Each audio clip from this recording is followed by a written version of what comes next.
إن الحمد لله نحمده ونستعينه ونستغفره ونؤمن به ونتوكل عليه ونعوذ بالله من شرور أنفسنا ومن سيئات أعمالنا من يهده الله فلا مضل له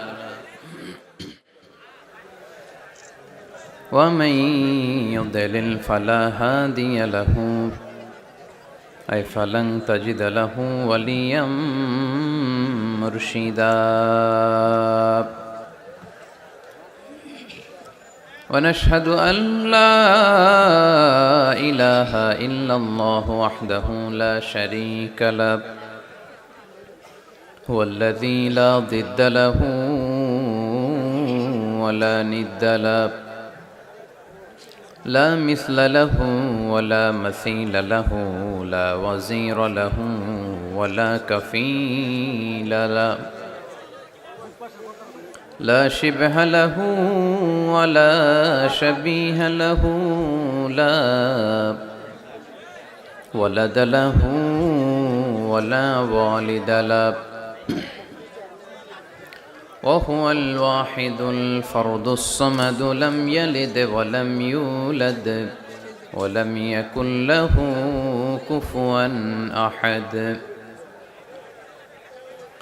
ونشهد أن سيدنا ونبينا وحبيبنا وبشيرنا ونذيرنا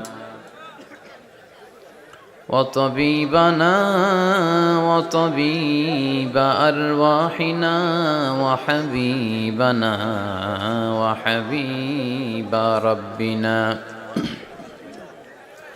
محمدا عبد الله ورسوله أرسله بالحق بشيرا ونذيرا وداعيا إلى الله بإذنه وسراجا منيرا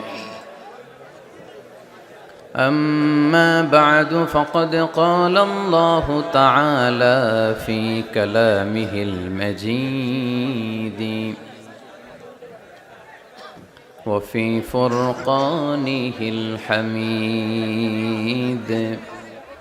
أعوذ بالله من الشيطان الرجيم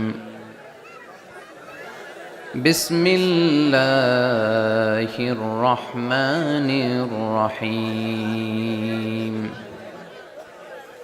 وسارعوا إلى مغفرة من ربكم وجنة عرضها السماوات والأرض أعدت للمتقين إن الله وملائكته يصلون على النبي يا أيها الذين آمنوا صلوا عليه وسلموا تسليما اللهم صل على محمد وعلى آل محمد كما صليت على إبراهيم وعلى آل إبراهيم إنك حميد مجيد اللهم بارك على محمد وعلى آل محمد كما باركت على إبراهيم وعلى آل إبراهيم إنك حميد مجيد সকল প্রশংসার মালিককে সকল ক্ষমতার উৎসকে কেউ যেটা পারে না পারে কে কেউ যেটা দেখে না দেখে কে কেউ যেটা দেয় না দেয় কে সে আল্লাহর জন্য আমরা পড়ব আলহামদুলিল্লাহ।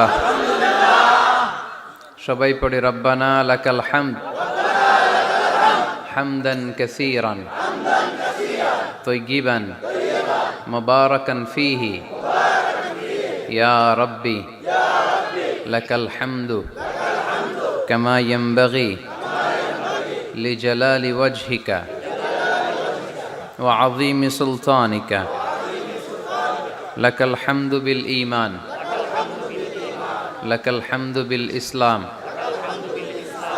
লাকাল হামদু বিল কুরআন। আমরা প্রশংসা করলাম কার? সব সময় প্রশংসা করব কার? খাওয়ার সময়, ঘুমানোর সময়, সব কিছুর সময় প্রশংসা চলবে একজনের। তিনি কে? আল্লাহ তাআলাকে রব হিসেবে পেয়ে আমরা খুশি না বেজার? আল্লাহ রাসূল সাল্লাল্লাহু আলাইহি ওয়াসাল্লামকে নবী হিসেবে পেয়ে আমরা খুশি না বেজার? আল্লাহ রাসূল সাল্লাল্লাহু আলাইহি ওয়াসাল্লামের চেয়ে শ্রেষ্ঠ মানুষ পৃথিবীতে হতে পারে?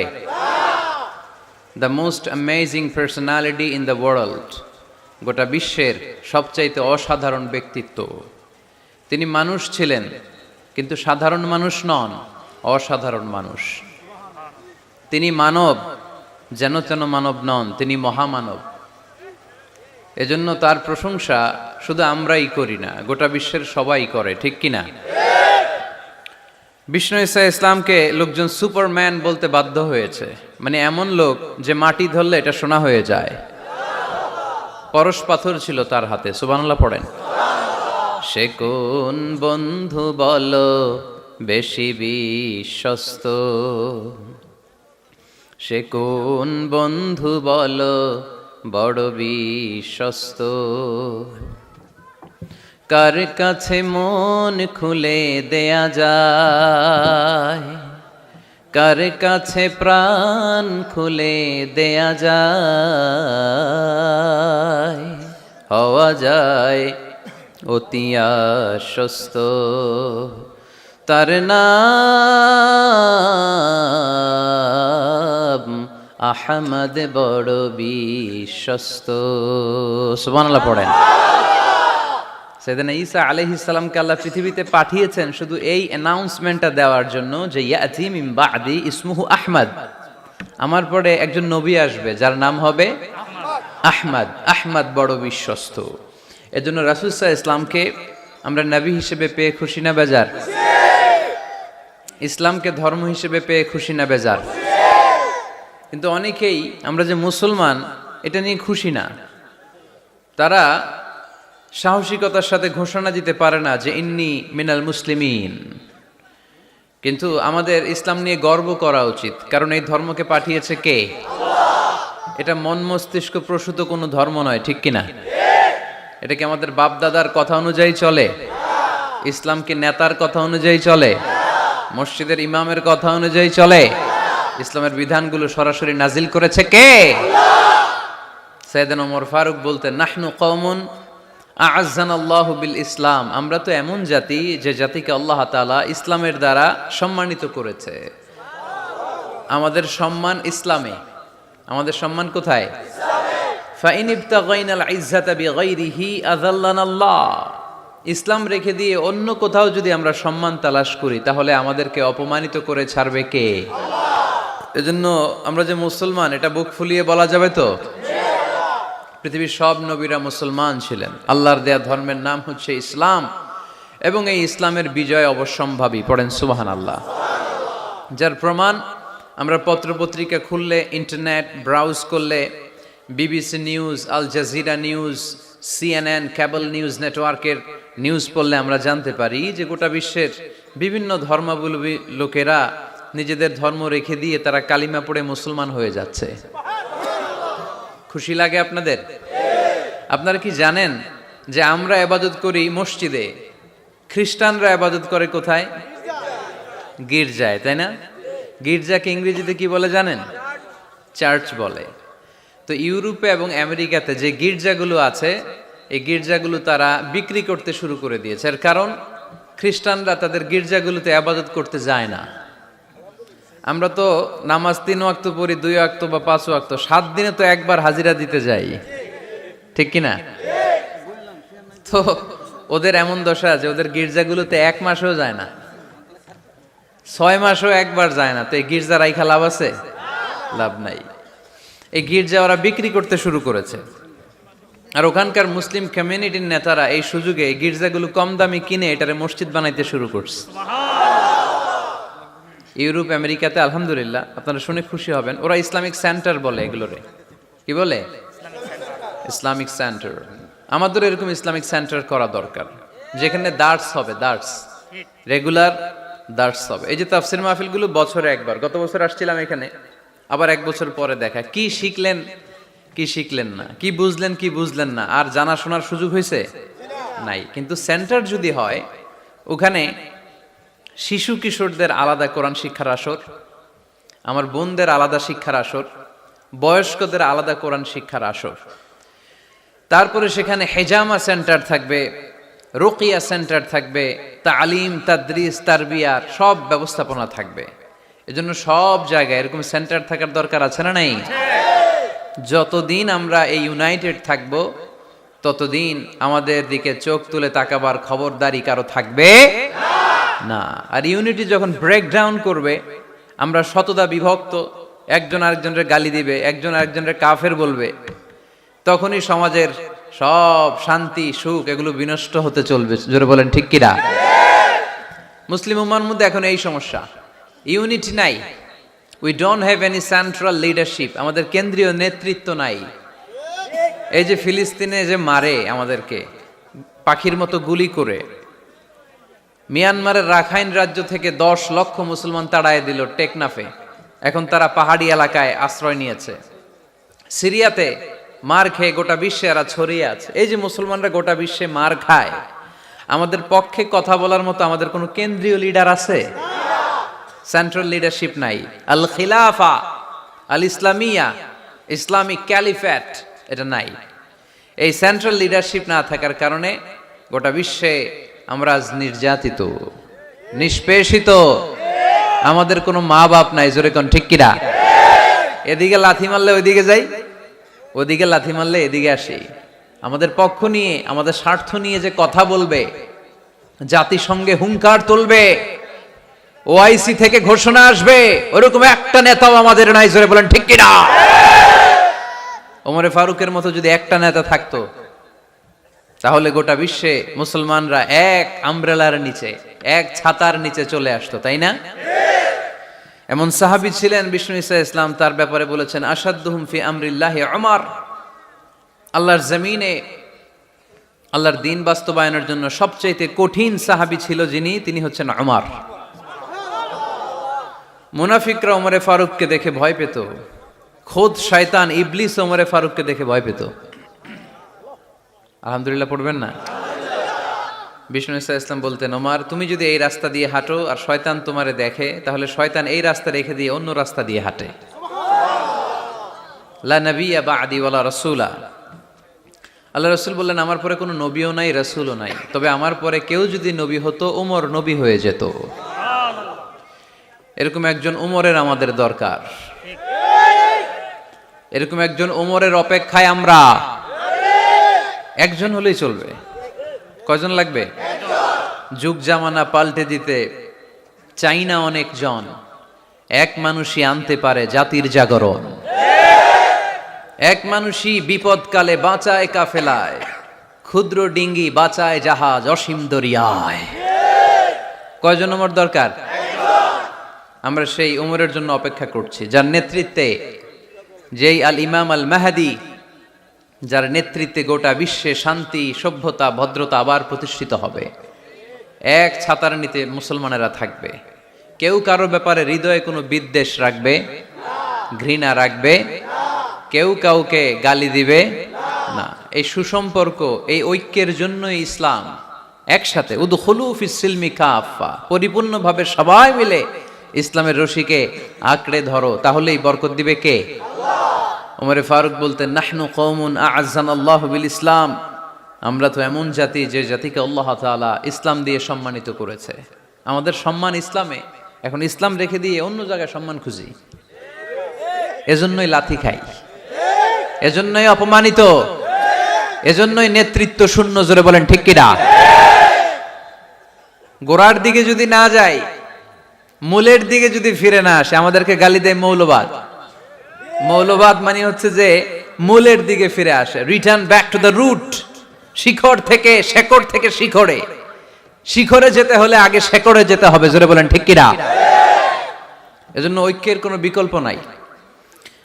আমি আমার আলোচনার শুরুতেই এই মেসেজটা আপনাদের কাছে ড্রপ করতে চাই যে আসুন আমরা কাদা ছোড়াছুড়ি ছেড়ে দেই, হিংসা বিদ্বেষ ভুলে যাই, হৃদয়টারে সবার জন্য উজাড় করে দেই। মুমিনদের হৃদয়ে থাকবে সবার জন্য ভালোবাসা। কি থাকবে? আল্লাহ রাসূল সাল্লাল্লাহু আলাইহি ওয়াসাল্লাম মক্কা থেকে যখন মদিনাতে গেলেন, তিনি দেখলেন দলে দলে লোকজন কালিমা পড়ে মুসলমান হচ্ছে। বড় একটা মুসলিম কমিউনিটি গড়ে উঠলো। আল্লাহ রাসূল সাল্লাল্লাহু আলাইহি সাল্লাম খেয়াল করে দেখলেন ওখানে শুধু মুসলিম কমিউনিটি নয়, ওখানে জিউস কমিউনিটি আছে, মানে ইহুদি কমিউনিটি। মদিনাতে ইহুদিরাও থাকতো। আবার খেয়াল করে দেখলেন আশেপাশে খ্রিস্টান কমিউনিটিও আছে। তাহলে মোট কয়টা কমিউনিটি হইল? রাসূল সাল্লাল্লাহু আলাইহি সাল্লাম এই তিন দলকে নিয়ে একটা চার্টার করলেন। চার্টার, ইতিহাসে এটা মদিনা চার্টার নামে পরিচিত। মদিনা সনদ। সুবহানাল্লাহ পড়েন। তিন ধর্মের লোক, তিন জাতি একসাথে থাকে, আর আমরা এক বাঙালি এক দেশে থাকতে পারি না। এক দল আরেক দলরে বলে তুমি ভারতপন্থী, ওই দল আরেক দলরে বলে তুমি পাকিস্তানপন্থী। বাংলাদেশপন্থী কেউ হতে চায় না। আমরা কোন পন্থী? জোরে বলতে হবে।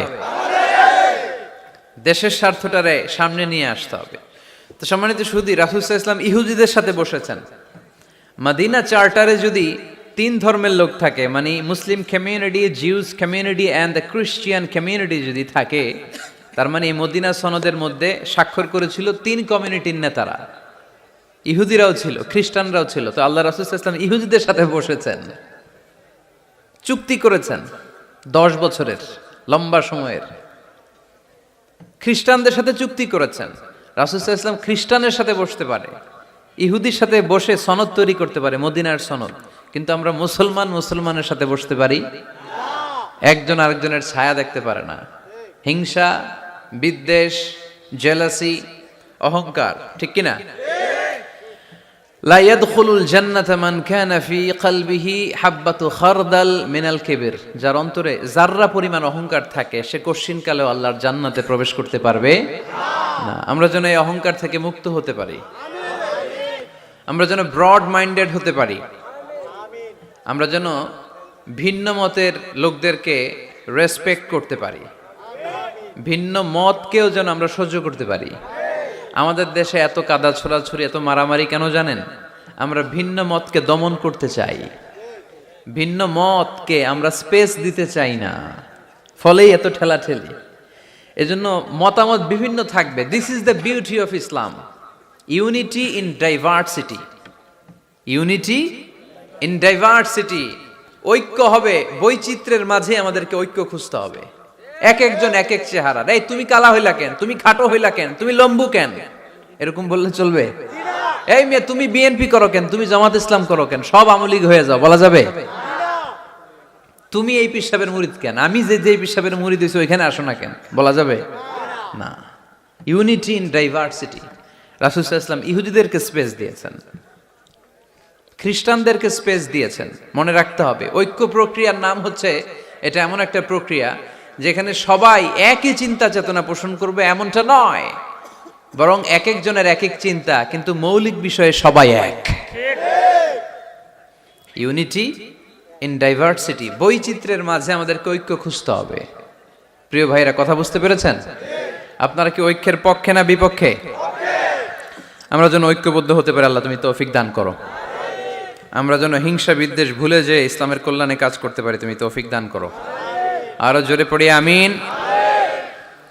লক্ষ্মীপুর দৌলত খাঁ বাড়ির যুব সমাজের উদ্যোগে আজকের 2 দিনব্যাপী তাফসীরুল কোরআনের মাহফিলের সমাপনী রজনী।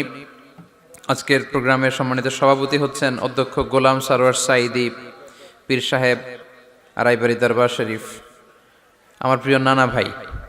উনি ফোন করে বললেন যে আসবেন প্রোগ্রামে আর কি।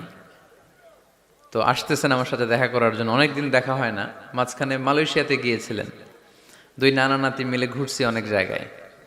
মালয়েশিয়ার এক মন্ত্রণালয়েও আমরা অনেক ঘুরলাম, অনেকের সাথে আমরা মিটিং করলাম। তো হঠাৎ করে শুনলাম এখন স্টেজে ওঠার আগে নানা ভাই অসুস্থ হয়ে গেছেন, শ্বাসকষ্ট হচ্ছে, আসার কথা ছিল, এখন হসপিটালে যাবেন। তো আমরা আমার প্রিয় নানা ভাইয়ের জন্য সবাই মিলে আজকের প্রোগ্রাম থেকে দোয়া করি, আল্লাহ তাআলা যেন শিফায়ে কামেলা আজেলা নাসিব করে, খুব দ্রুত সুস্থ হয়ে আবার যেন দাওয়াতি কাজে মনোনিবেশ করতে পারে, আল্লাহ তৌফিক দান করুক। আজকের প্রোগ্রামের সহসভাপতি হচ্ছেন মাওলানা আমিরুল ইসলাম সিদ্দিকী, খতিব, লক্ষ্মীপুর কেন্দ্রীয় জামে মসজিদ। আসছেন উনি? আচ্ছা, আপনি। প্রধান অতিথি জনাব অ্যাডভোকেট রাশেদুল কাউসার ভূঁইয়া জীবন, চেয়ারম্যান উপজেলা পরিষদ। আসছে?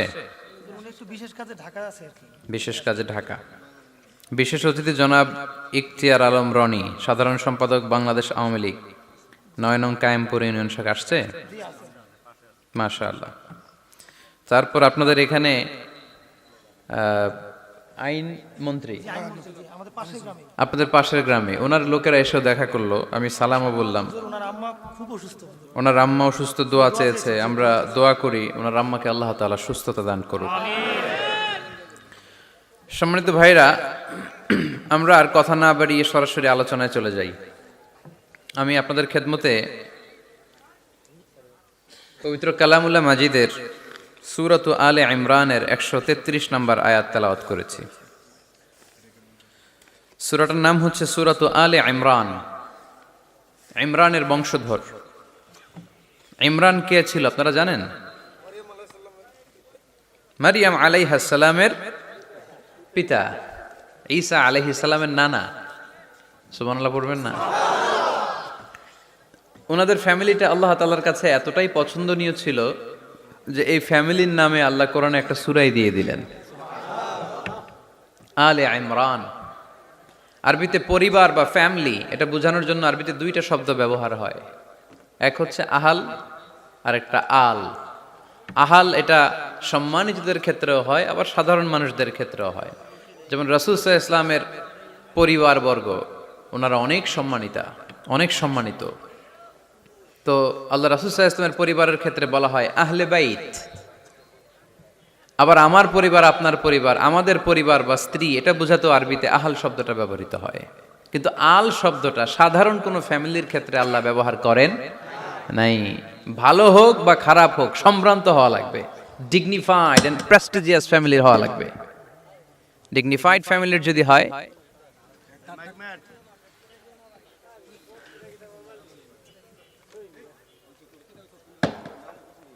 very dignified and prestigious family যদি হয়, হয়েছে? এই তো ঠিক হয়ে গেছে, বসো বসো বসে যাও। very dignified and prestigious family যদি হয়, সেক্ষেত্রে আল্লাহ কোরআনে আল বলেছেন। যেমন ইমরানের পরিবারের কথা বোঝাতে যে আল্লাহ বলেছেন আলে ইমরান। দাউদ আলাইহিস সালামের পরিচয় দিতে যে, পরিবারের কথা বলতে যে আল্লাহ বলেছেন আলে দাউদ। আবার ফেরাউনের বংশ বা পরিবারের কথা বলতে যে আল্লাহ বলেছেন আলে ফেরাউন। তাহলে পরিবারের আরবি দুইটা, একটা আল আর একটা আহাল। আহাল এটা সম্মানিত এবং সাধারণ উভয় ক্ষেত্রেই ব্যবহার করেন আল্লাহ তাআলা। আর আল এটা শুধু ডিগনিফাইড এন্ড প্রেস্টিজিয়াস ফ্যামিলি, ভালো হোক ফ্যামিলিটা বা খারাপ হোক, সেক্ষেত্রে আল্লাহ ব্যবহার করেন। তারই ধারাবাহিকতায় ইমরান, ওনার যে ফ্যামিলি, মারিয়াম আলাইহিস সালাম ছিলেন তার কন্যা, তার স্ত্রীর নাম ছিল হান্না বিনতে ফাখুস। এই ফ্যামিলিটা আল্লাহর কাছে বড্ড প্রিয় একটা ফ্যামিলি। এজন্য আল্লাহ তাআলা এই ফ্যামিলির নামে কোরআনে একটা সূরা দিয়েছেন। কোরআনের চ্যাপ্টারাইজেশন গুলো অনেক সুন্দর। আমি প্রায় বলে থাকি, মানুষের নামে সূরা, প্রাণীর নামে সূরা, বংশের নামে একটা সূরা আছে, সূরাত কুরাইশ আছে না? এটা একটা বংশের নামে, তাই না? প্রাণীর নামে আছে বড় প্রাণী, ছোট প্রাণী।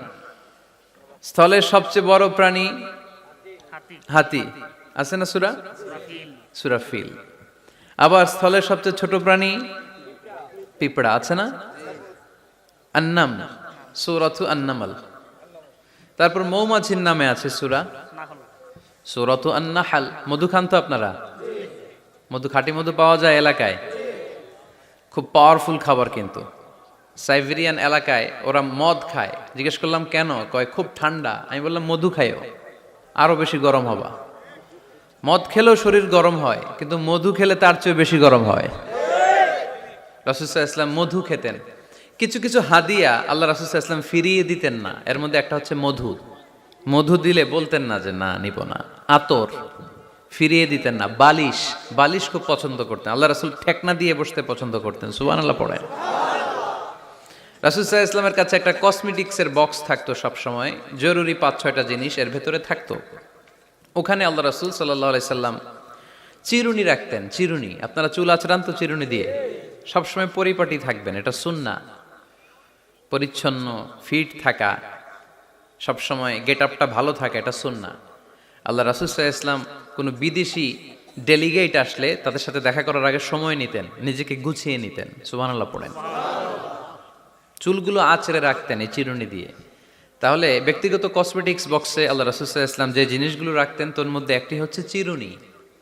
2 নাম্বার, আল্লাহ রাসূল সাল্লাল্লাহু আলাইহি ওয়াসাল্লাম জাইতুনের তেলের একটা ছোট্ট বোতল রাখতেন। ওয়াত্তিনি ওয়াজ জাইতুন, অলিভ অয়েল। অলিভ অয়েলের ওয়াজ করেছি গত বছর।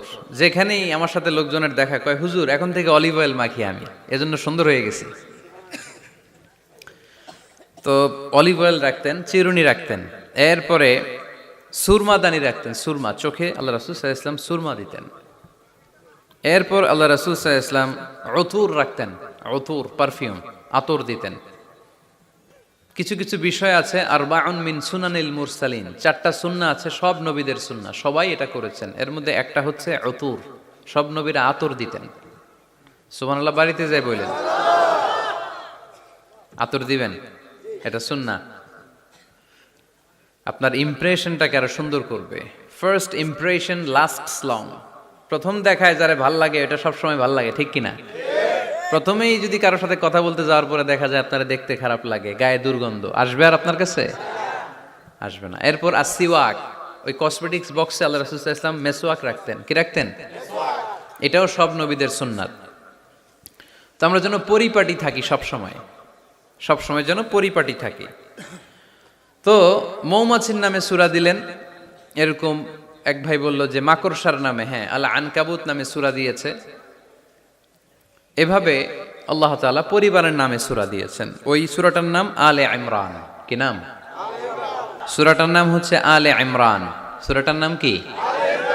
আলে ইমরান। এখানে আল্লাহ তাআলা 133 নম্বর আয়াতে আমাদের অ্যাপ্রোচিং ঠিক করে দিয়েছেন। ডানে যাব না বায়ে যাব? কই যাবেন? ডানে যাবেন। ডানে আছে ক্ষমা আর আছে জান্নাত। ডানে আছে কি? আর আছে জান্নাত। সবাই বলেন, ডানে আছে কি? ক্ষমা আর আছে জান্নাত। ডান দিকে গেলে আল্লাহর ক্ষমা পাওয়া যাবে আর জান্নাত পাওয়া যাবে। এই দুইটাই তো দরকার, বেশি কিছু লাগে নাকি? আর বাম দিকে গেলে আল্লাহর ক্রোধ, রাগ আর জাহান্নাম। বাম দিকে গেলে আল্লাহর ক্রোধ বা রাগ আর জাহান্নাম। ডানে গেলে কি? প্রথমে ক্ষমা আর জান্নাত। এই দুইটা শব্দ একটু মুখস্থ রাখতে হবে আজকে। ক্ষমা আর জান্নাত, দুইটা জিনিস পাওয়া যায় ডানে গেলে। 1 নাম্বার ক্ষমা, 2 নাম্বার জান্নাত। সবাই বলেন 1 নাম্বার ক্ষমা, 2 নাম্বার জান্নাত। এবার আঙ্গুল উঁচু করে বলেন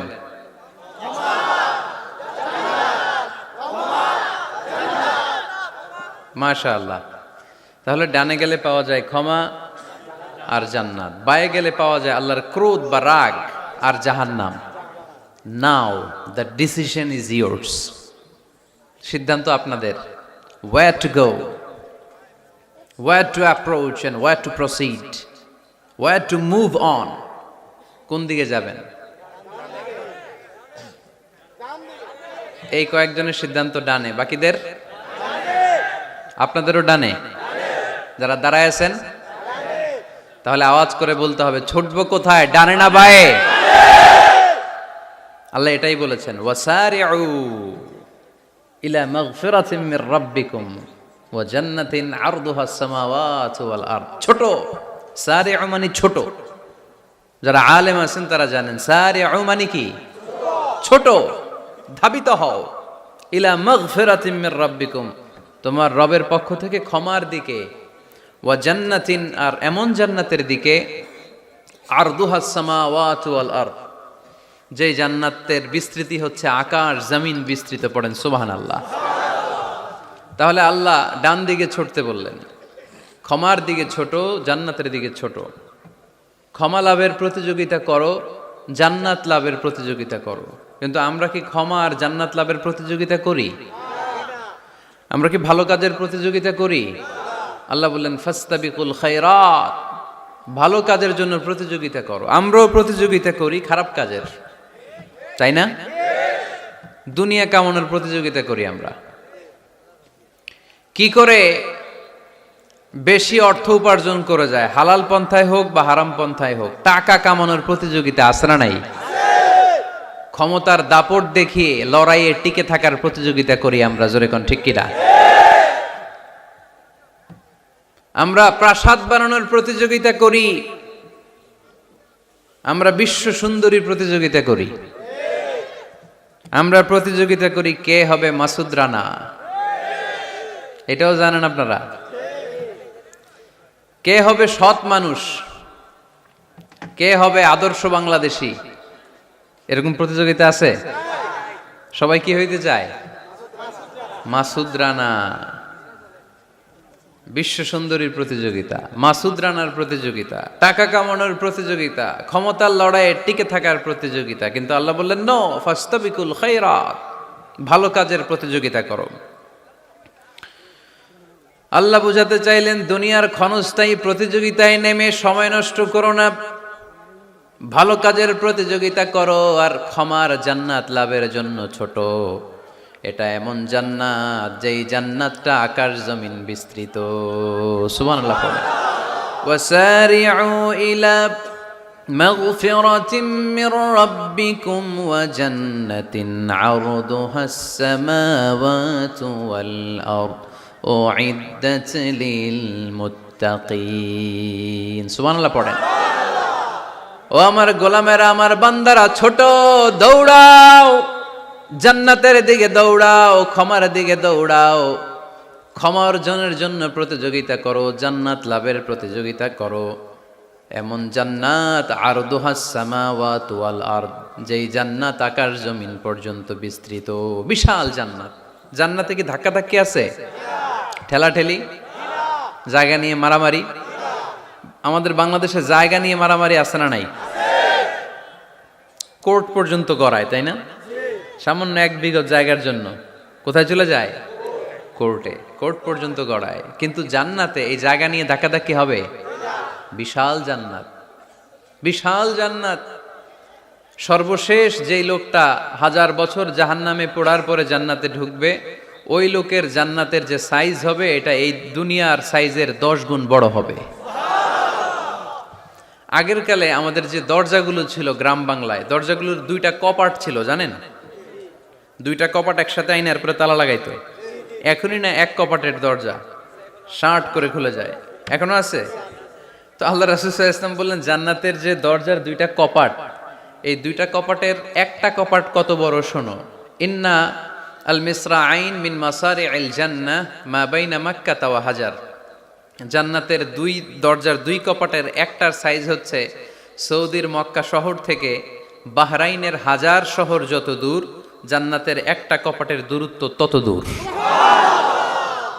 এর মানে হচ্ছে সৌদির মক্কা শহর থেকে বাহরাইন যত দূর, ওই হিসাবে কয়েকশো কোটি লোক, কয়েকশো একসাথে জান্নাতে ঢুকবে। এক ধাক্কায় কয়েকশো কোটি কিংবা কয়েক হাজার কোটি ঢুকে যাবে। তাহলে ওই জান্নাতে কোনো ধাক্কাধাক্কি, ঠেলাঠেলি, কিলাকিলি? সুবহানাল্লাহ পড়েন। ওয়াসারিউ ইলা মাগফিরাতিম মির রাব্বিকুম ওয়া জান্নাতিন আরদুহাস সামাওয়াতু ওয়াল আরদ উইদ্দাত লিল মুত্তাকিন। আল্লাহ বললেন ক্ষমার দিকে ছোট, আর এমন জান্নাতের দিকে ছোট যেই জান্নাতটা আকাশ জমিন বিস্তৃত। উইদ্দাত লিল মুত্তাকিন, মুত্তাকিনদের জন্য এই জান্নাতকে তৈরি করে রেখেছে কে? আল্লাহ। তার মানে জান্নাত একটা সাম্প্রদায়িক জায়গা, জান্নাত একটা কি জায়গা? যেখানে মুত্তাকিরা ছাড়া কেউ ঢুকতে পারবে নাকি সবাই ঢুকতে পারবে?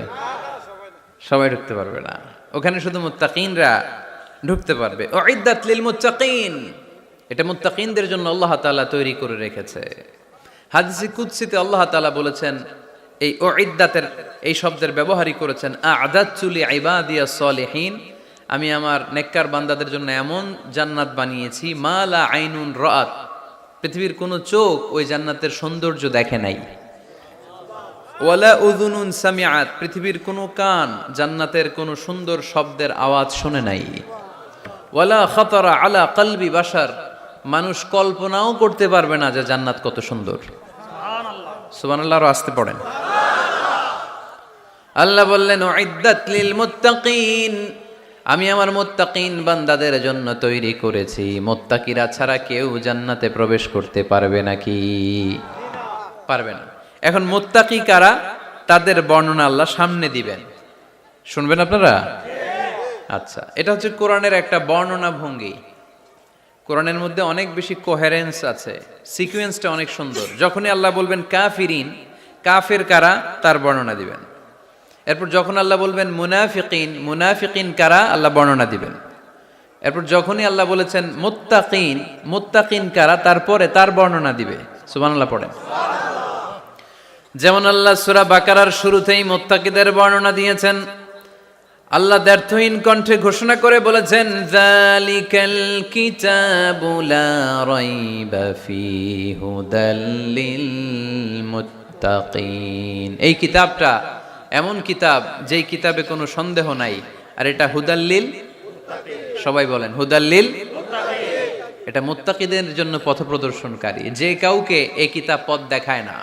ওয়ালা ইয়াজিদিজ যালিমিনা ইল্লা খাসারা, জালেমদেরকে এই কিতাব পথ দেখায় না, তাদের ক্ষতির মাত্রাটাই বাড়ায়। মুত্তাকিদের পথ দেখায়, জালেমদের ক্ষতির মাত্রা বাড়ায়। দোষ কি কোরআনের? কোরআনের না। যেমন দুধ, এটা সবার উপকারে আসে না, কিন্তু দোষটা কি দুধের? দুধ হচ্ছে সুষম খাবার, এটার মধ্যে খাদ্য উপাদানের যে 6টা পোরশন সবটাই আছে, কিন্তু সবাই হজম করতে পারে না। পেট যদি খারাপ হয় দুধ খাওয়া যাবে? তাহলে দোষ কি দুধের না যার পেট খারাপ তার? সুবহানাল্লাহ পড়েন। কোরআনের কোনো দোষ নাই, এটা হুদাল্লিল মুত্তাকিন, এটা মুত্তাকিদের জন্য পথ প্রদর্শনকারী। মুত্তাকি কারা?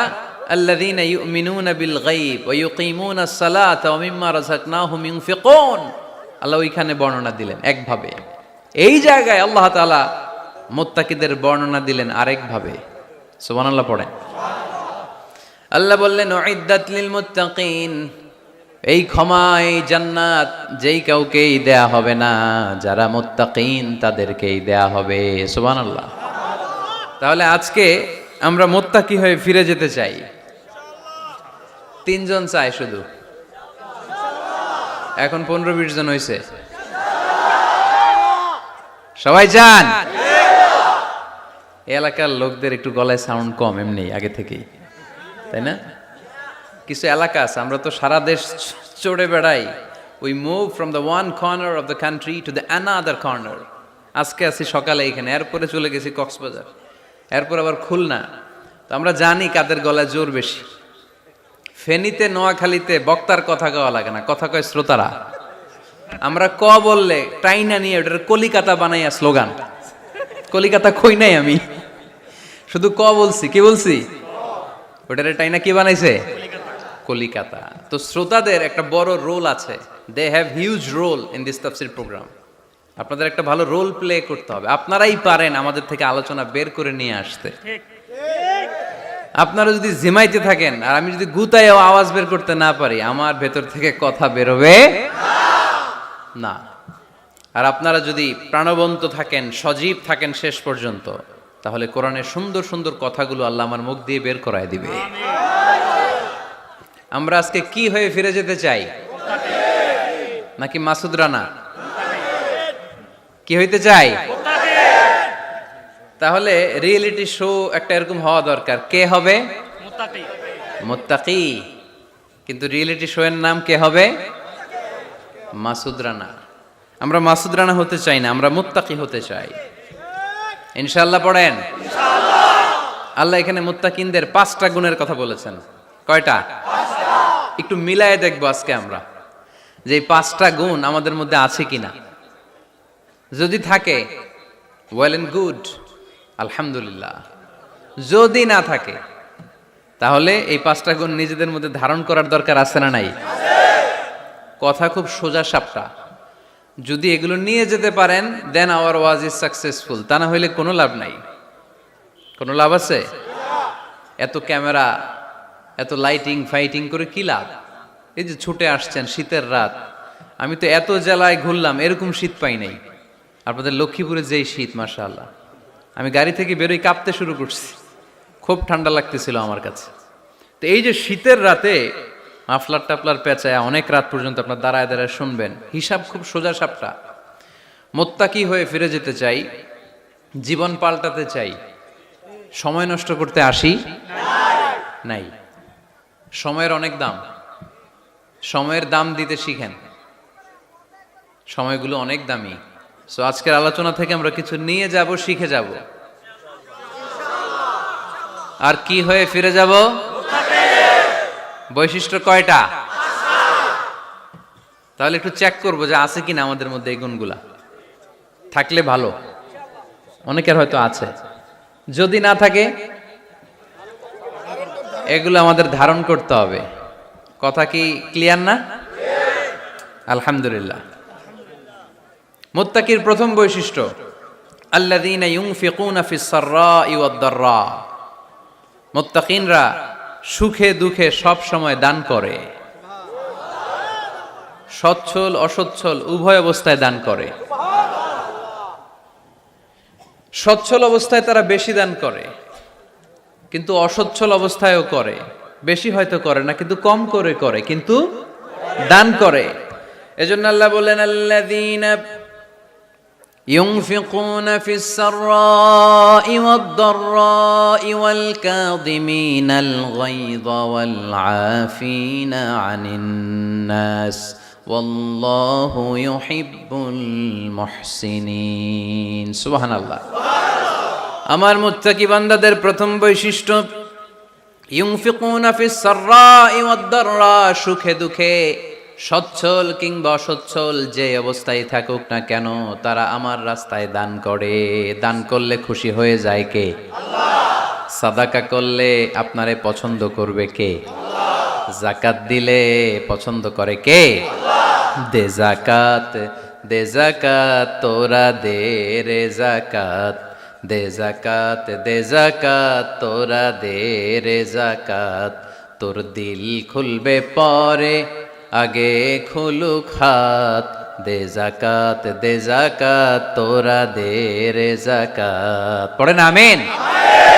দিল পরে খুলবে, আগে হাত খুলতে হবে। উপরের হাত নিচের হাতের চাইতে সেরা। যে ব্যক্তি নেয় তারে আল্লাহ পছন্দ করে না, যে ব্যক্তি দেয় তারে ভালোবাসে কে? আল্লাহ। আল্লাযীনা ইউনফিকুনা ফিস সাররাই ওয়াদ দাররা, আমার মুত্তাকি বান্দারা সুখে দুঃখে সচ্ছল অসচ্ছল উভয় অবস্থায় আমার রাস্তায় দান করে। তার মানে মুত্তাকি যদি নিজেকে মুত্তাকি হিসেবে এস্টাবলিশ করতে চান, দান করার ধারাবাহিকতাটা অব্যাহত রাখতে হবে, থামানো যাবে না। একটা সময় ভালো যাচ্ছে আমার, বেশি করে দিচ্ছি, আবার সময় খারাপ যাচ্ছে, কম করে দিব, কিন্তু দিব। দেওয়ার ধারাবাহিকতা থামানো যাবে? কেউ এসে আপনার কাছে চাচ্ছে, এই যে আপনি দিতে পারতেছেন, এই তৌফিকটা দিল কে? আল্লাহ। প্রাইভেট কারে চড়ে চড়ে আপনি ঘুরে বেড়ান, জ্যামে গাড়ি আটকালে গ্লাসে এসে নক করে, পথবঞ্চিত শিশুরা আহা খেতে পায় না, বৃষ্টিতে ভিজে ভাঙ্গা একটা থালা নিয়ে স্যার 2টা টাকা দেন।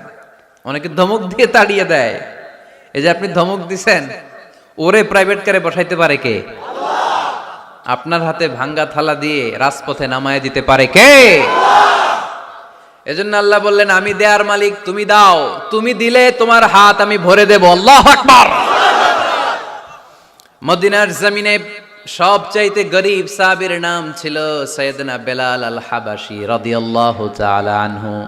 বিশ্বনবীর খাস মুয়াজ্জিন, ইথিওপিয়া থেকে ইসলামের সুশীতল ছোঁয়ায় এসে মদিনায় বিশ্বনবীর হাতে হাত রেখে কালিমা পড়ে মুসলমান হয়েছে। দেখতে ছিল কুচকুচে কালো, কিন্তু হৃদয়টা ছিল সাদা। মদিনার সবচাইতে গরিব সাহাবী, লজ্জাস্থান ঢাকার মতো একটা লুঙ্গি ছিল, এছাড়া আর কিছু ছিল না। শুধু আমাদের লজ্জাস্থান ঢাকার মতো একটা লুঙ্গি আছে, আর কিছু নাই, এরকম কে কে আছেন? হাত তোলেন।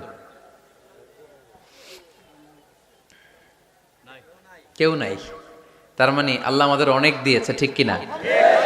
মদিনার সবচেয়ে গরিব সাহাবীর নাম বেলাল রাদিয়াল্লাহু তাআলা আনহু।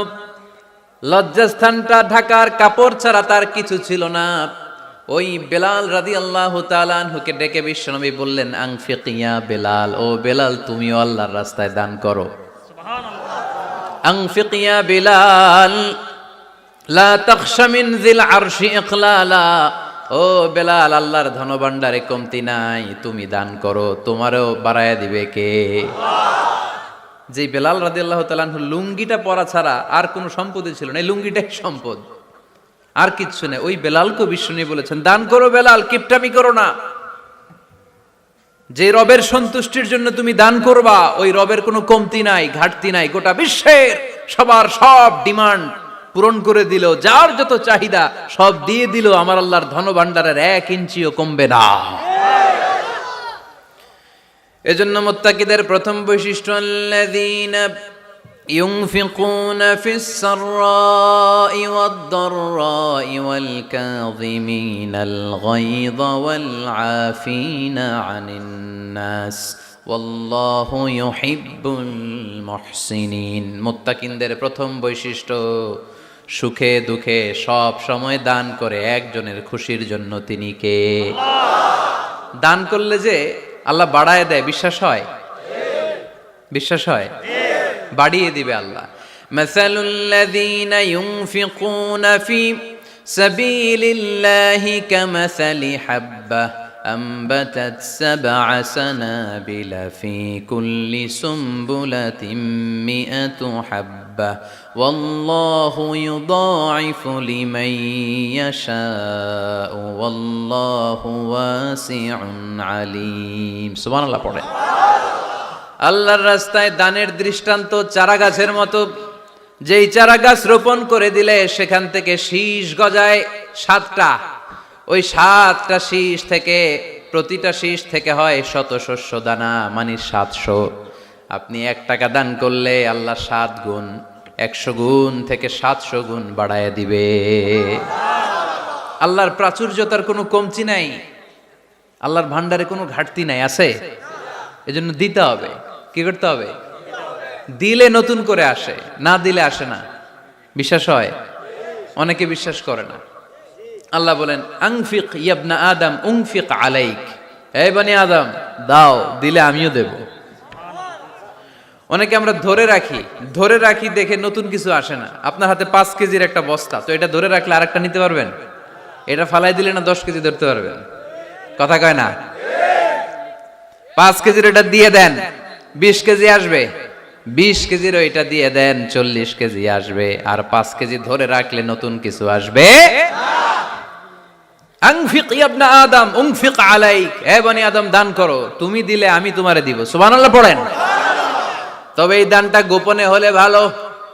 প্রকাশ্যে দান করলেও আল্লাহ কবুল করে, কিন্তু গোপনে করলে বেশি খুশি হয় কে? গোপন দান, আল্লাহ তাআলার রাগ আর ক্রোধ যদি আপনার উপর থেকে থাকে, গোপন দান আল্লাহর ক্রোধ আর রাগকে কমিয়ে দেয়।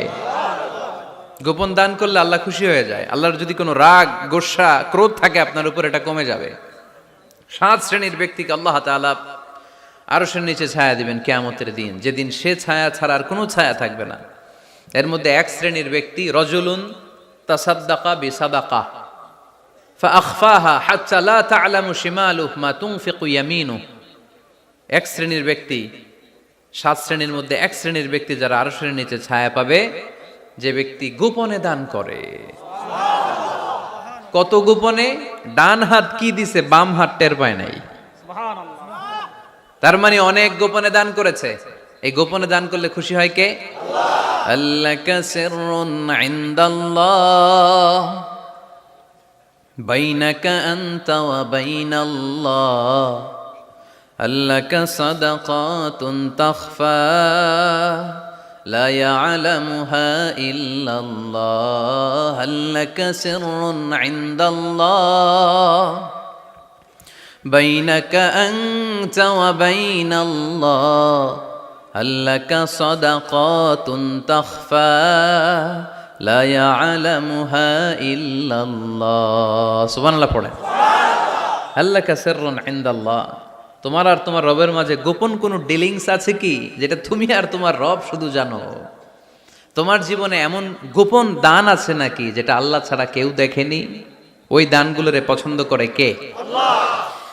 যারা দুনিয়ার বুকে সচ্ছল এবং অসচ্ছল অবস্থায় দান করে, কিয়ামতের দিন আমল নামা দেখে তারা অবাক হয়ে যাবে, বলবে আল্লাহ এত ভালো কাজ আমি দুনিয়ায় করি নাই, হয়তো এটা আমার আমল নামা নয়, ফেরেশতারা ভুল করে অন্যের আমল নামা আমাকে দিয়ে দিয়েছে। আল্লাহ বলবেন না আমার ফেরেশতারা ভুল করে না। ফেরেশতারা ভুল করে নাকি? তোমার আমল নামাই তোমার হাতে পৌঁছেছে। দানকারী বলবে আল্লাহ এত ভালো কাজ আমি করি নাই, কি করে এত আমলের পাহাড়? আল্লাহ বলবে ওই যে আমার খুশির জন্য, আমার ভালোবাসায় দুনিয়ার বুকে যে তুমি দান করেছো, ওই দানের সওয়াবটাকে পাহাড় পরিমাণ বড় করে আমি আল্লাহ নিজ দায়িত্বে তোর আমল নামায় ঢুকিয়ে দিয়েছি। সেই বুখারীর বর্ণনা, কামা ইউরাব্বি আহাদুকুম ফুলুয়াহু, তোমরা তোমাদের গাভী যেমনি পালো। বাছুর পালন কারা কারা দেখি লক্ষ্মীপুরে? মাশাআল্লাহ, অনেক গরু টরু আছে তো এলাকায়। ছাগল পালন কারা কারা? ওট পালন কারা কারা দেখি? ওট নাই তো আল্লাহ রাসূল সাল্লাল্লাহু আলাইহি ওয়াসাল্লাম বললেন তোমরা যেমনি ওটের বাচ্চা পালো, বাছুর পালো, পেলে পুষে যেমনি বড় করো, তোমার ওই ছোট্ট দান, ওই দানটা যেহেতু আমার খুশির জন্য দিয়েছিলা, ওইটারে আমি পালছি। তোমরা যেমনি বাছুর পালছো, আমি আল্লাহ তোমার ছোট্ট দানের সওয়াবটাকে পেলেছি, পেলে পুষে ইয়া বড় উহুদ পাহাড়ের সমান করে এরপরে তোমার আমল নামায় উঠাইয়া দিছি। তাহলে মুত্তাকি বান্দার প্রথম গুণ, তারা দান করে। ইউনফিকুনা ফিস সাররাহ। লক্ষ্মীপুরের ভাইয়েরা খেয়াল করে শুনেন, মুত্তাকি বান্দাদের প্রথম গুণ, সুখে থাকি আর দুঃখে থাকি আল্লাহর রাস্তায় দান করব আমরা, ঠিক কিনা? সর্বাবস্থায় দান করতে হবে। ফিস সাররা, সুখের সময়ও করব, ফিদ দাররা, দুঃখের সময়ও করব। সুখের সময় যদি আমি বছরে 10,000 টাকা দান করি, দুঃখের সময় 10 টাকা তো দিতে পারবো। কথা বুঝে নাই বোধহয়? কষ্টের সময় অল্প দিব, কিন্তু দেয়ার ধারাবাহিকতাটা আমরা চালিয়ে যাব। পারা যাবে? তাহলে মুত্তাকিদের প্রথম গুণ, আল্লাযীনা ইউনফিকুনা ফিস সাররাই ওয়াদ দাররাই ওয়াল কাযিমিনাল গায়যা ওয়াল আফিনা আনিন নাস ওয়াল্লাহু ইউহিব্বুল মুহসিনিন। মুত্তাকিনদের প্রথম গুণ, সুখে দুঃখে মুত্তাকিরা আল্লাহর রাস্তায় দান করে। এটা বোঝা গেছে না? মনে থাকবে কতক্ষণ? হ্যাঁ, কাল কি ভুলা যাবে? আজীবন। হ্যাঁ, আজীবন মনে থাকবে। মনের কান দিয়ে শুনতে হবে।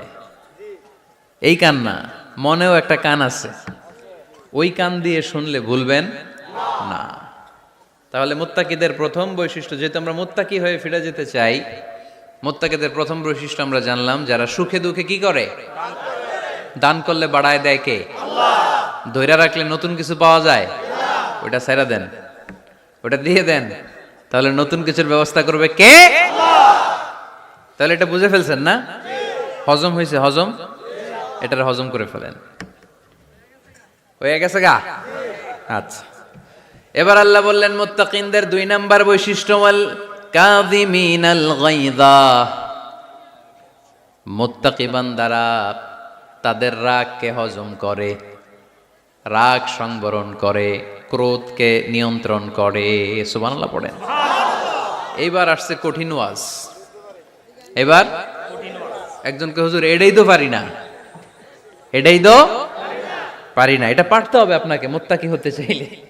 ওয়াল কাযিমিনাল গায়য, মুত্তাকিনরা নিজেদের রাগকে সংবরণ করে, রাগ হজম করে, রাগের সময় নিজের উপর নিয়ন্ত্রণ রাখে। আমাদের অনেকের অনেক রাগ, এত রাগ, রাগের সময় হিতাহিত জ্ঞান থাকে না।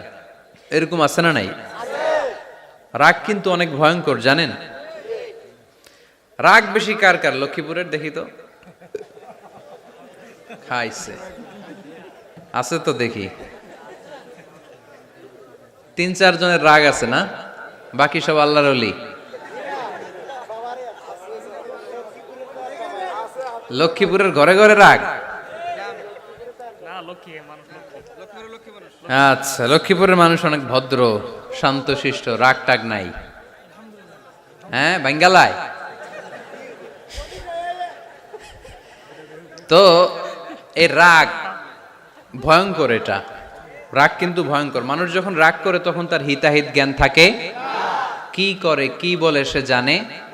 পৃথিবীর সবাই আমরা রাগী, কেউ কম কেউ বেশি। এটা ভেরি ন্যাচারাল। আমাদের দেহে একটা হরমোন আছে, অ্যাড্রেনালিন বলে আর কি এটাকে। Adrenaline hormone triggers up your bodies fight response.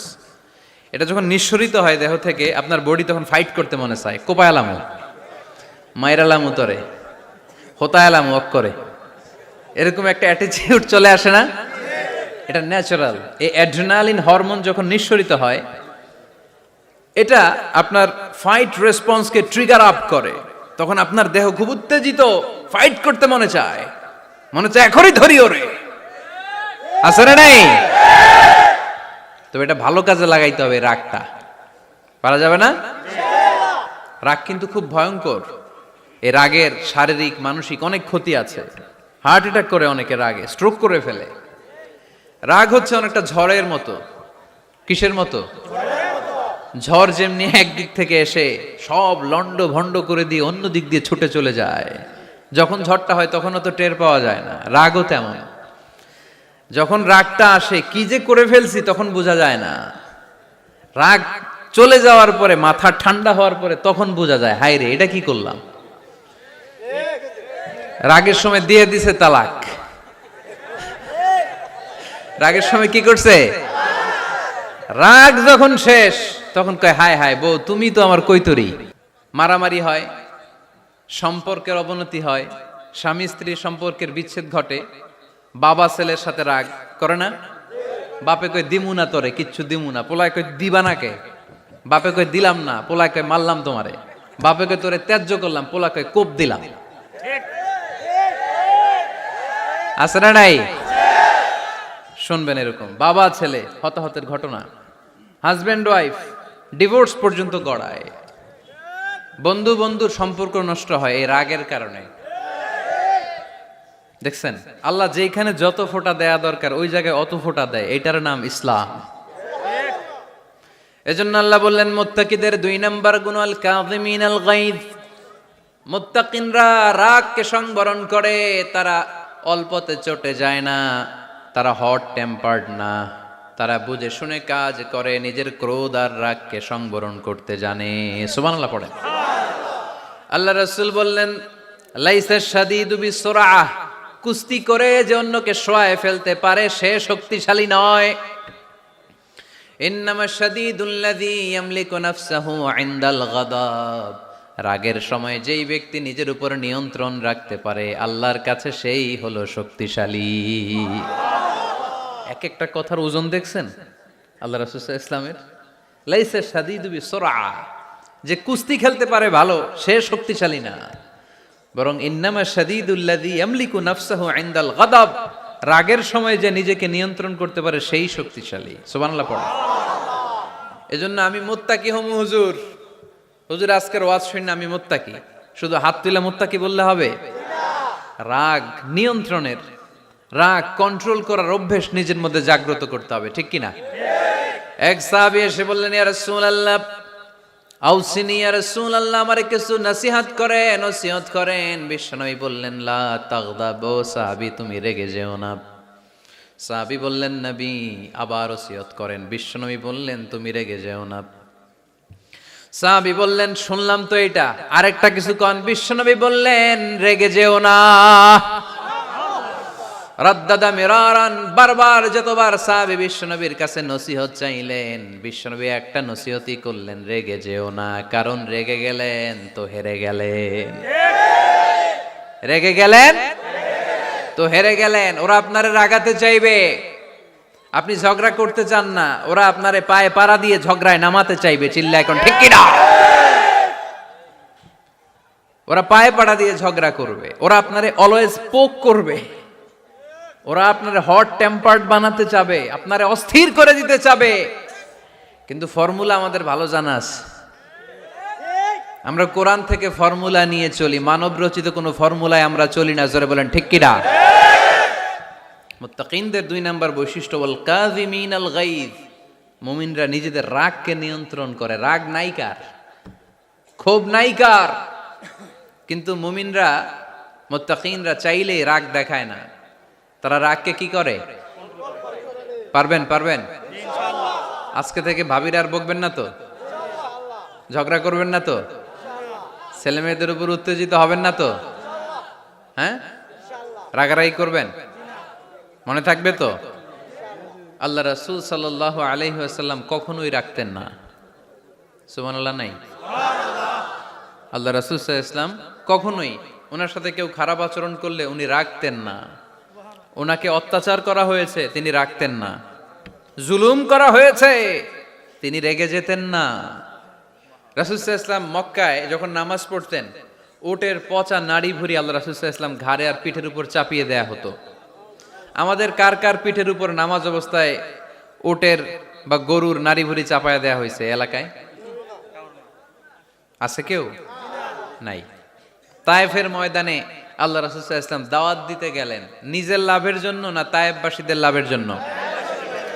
খেয়ে না খেয়ে দিন প্রচারের কাজে নিজেকে দিয়েছ বিলিয়ে, তায়েফের কাফিরেরা চিনল না সে আলো, দুষ্ট ছেলেদের পিছু দিল লেলিয়ে, পাথরের আঘাতে ক্ষত বিক্ষত হয়ে সারা শরীর থেকে রক্ত ঝরে।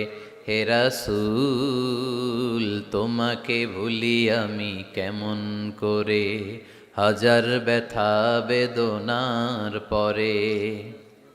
ফিরে আসনি তুমি আপন ঘরে, দিনের আলো তুমি ছড়িয়ে দিতে, চলে গেলে মদিনায় মক্কা ছেড়ে। হে রাসূল তোমাকে ভুলি আমি কেমন করে, হে রাসূল তোমাকে ভুলি আমি কেমন করে। ঠিক কিনা? তায়েফের ময়দানে রক্তাক্ত হলেন 3টা জায়গায়, দেখে এসেছি আমি। এখানে আহত করা হলো, আবার উঠে দাঁড়ালেন, আবার পাথর মারা হলো। কোন গায়ে পাথর মেরেছো তোমরা? এরকম সুন্দর শরীর পৃথিবীর কোনো দ্বিতীয় মানুষের ছিল নাকি? এত সুশ্রী মানুষ, শুভ্র মানুষ, পরিচ্ছন্ন মানুষ দুনিয়াতে দ্বিতীয়টা ছিল না। এত নুরানি চেহারার মানুষ পৃথিবীতে দ্বিতীয়টা নাই। এই মহানবীকে ওরা পিটিয়ে রক্তাক্ত করেছে, পাথর মেরে রক্তাক্ত করেছে। 3 বার গেছি ওদের লাভের জন্য, ওরা আমারে মারলো। আহা, তারপরও রাসূল সাল্লাল্লাহু আলাইহি ওয়াসাল্লাম কি রেগে গিয়েছেন? কারণ রেগে গেলেন তো হেরে গেলেন। কোনোভাবে রাসূল সাল্লাল্লাহু আলাইহি ওয়াসাল্লাম রাখতেন না। নিজের উপর অত্যাচার আসলে রাসূল সাল্লাল্লাহু আলাইহি ওয়াসাল্লাম রাগেন নাই। আনাস রাদিয়াল্লাহু তাআলা আনহু আল্লাহ রাসূলের খাদেম ছিল। উনি বললেন, কুনতু আমশি মা রাসূলিল্লাহ, আমি একবার রাসূল সাল্লাল্লাহু আলাইহি ওয়াসাল্লামের সাথে কোথাও যাচ্ছিলাম। ওয়া আলাইহি বুরদুন নাজরানি, তখন রাসূল সাল্লাল্লাহু আলাইহি ওয়াসাল্লামের গায়ে ছিল নাজরান থেকে আনা একটা চাদর। আপনারা চাদর পরেন না শীতকালে? রাসূল সাল্লাল্লাহু আলাইহি ওয়াসাল্লাম চাদর পরতেন। রাসূল সাল্লাল্লাহু আলাইহি ওয়াসাল্লাম নাজরান দেশ থেকে আনা একটা চাদর পরেছেন, গলিজুল হাশিয়া, যেই চাদরের এই কর্নারের ডিজাইনটা ছিল খসখসে। কি ছিল? হঠাৎ এক বেদুইন এসে রাসূল সাল্লাল্লাহু আলাইহি ওয়াসাল্লামের চাদর ধরে টান দিল। টান দেওয়ার সাথে সাথে রাসূল সাল্লাল্লাহু আলাইহি ওয়াসাল্লামের ঘাড়ের এই চামড়া ছিঁড়ে গেল। এই খসখসে যেহেতু ডিজাইন চাদরের, ওই খসখসে ডিজাইন ঘাড় আর কাঁধের এখানে যখন টান খেলো, ওই খসখসে ডিজাইনের দাগ বসে গেল, রাসূলের চামড়া ছিঁড়ে গেল ঘাড়ের। সে টান দিয়ে বলে, ইয়া মুহাম্মদ মুরলি মিন মালিল্লাহ, আসছে ভিক্ষা করতে। মূলত ভিক্ষা চাওয়ার ডিজাইন দেখছেন? যার কাছে ভিক্ষা চাবে চাদর ধরে টান, এসে বলে বেদুইন তো, এদের মধ্যে সভ্যতা ছিল না। ইয়া মুহাম্মদ, ও মুহাম্মদ মুরলি মিন মালিল্লাহ, ও মুহাম্মদ আমার খাওয়ার মতো টাকা নাই, তুমি আদেশ করো বাইতুল মাল থেকে যেন আমারে কিছু টাকা দেয়।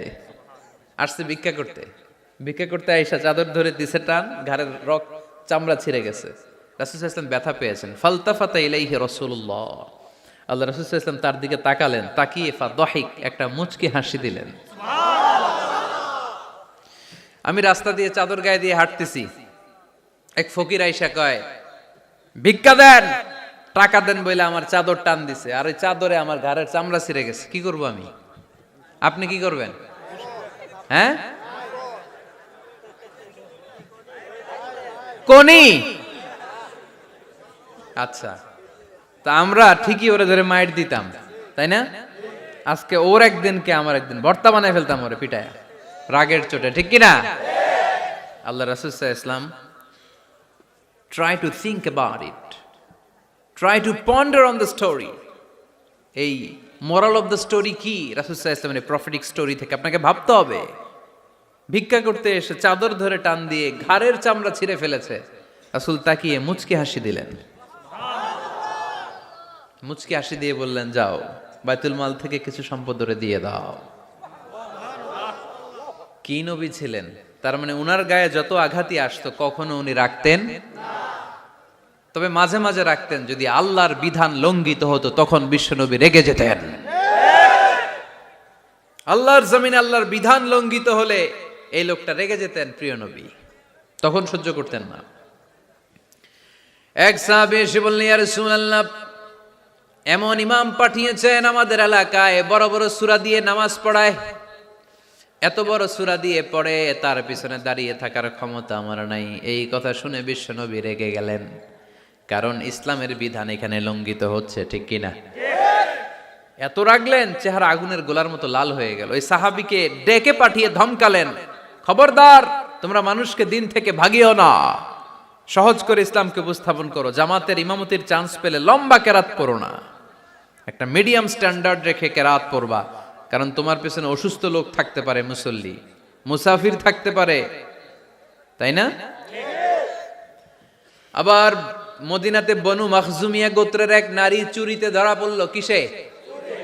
চুরির বিধান কি? السارق والسارقة فاقطعوا أيديهما جزاء بما كسبا نكالا من الله والله عزيز حكيم। চোর বা চুন্নি দামি কোনো জিনিস যদি চুরি করে নেয় তাহলে তার হাত কেটে দাও। If anyone steal something precious from the society, the government should cut down his right hand.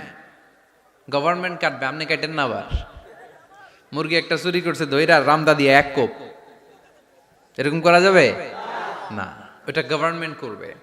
তো রাসূল সাল্লাল্লাহু আলাইহি ওয়াসাল্লাম ছিলেন চিফ অফ দা গভর্নমেন্ট, রাসূল সাল্লাল্লাহু আলাইহি ওয়াসাল্লাম ডান হাত কেটে দিবে। কিন্তু যেই মেয়েটা চুরি করছে এলাকার খুব সম্ভ্রান্ত বংশের মেয়ে, অনেক সময় হয় না এমপির মেয়ে, চেয়ারম্যানের মেয়ে, বড় বিজনেস ম্যাগনেটের মেয়ে, ছেলে অন্যায় করে ফেলছে একটা, আছে না নাই?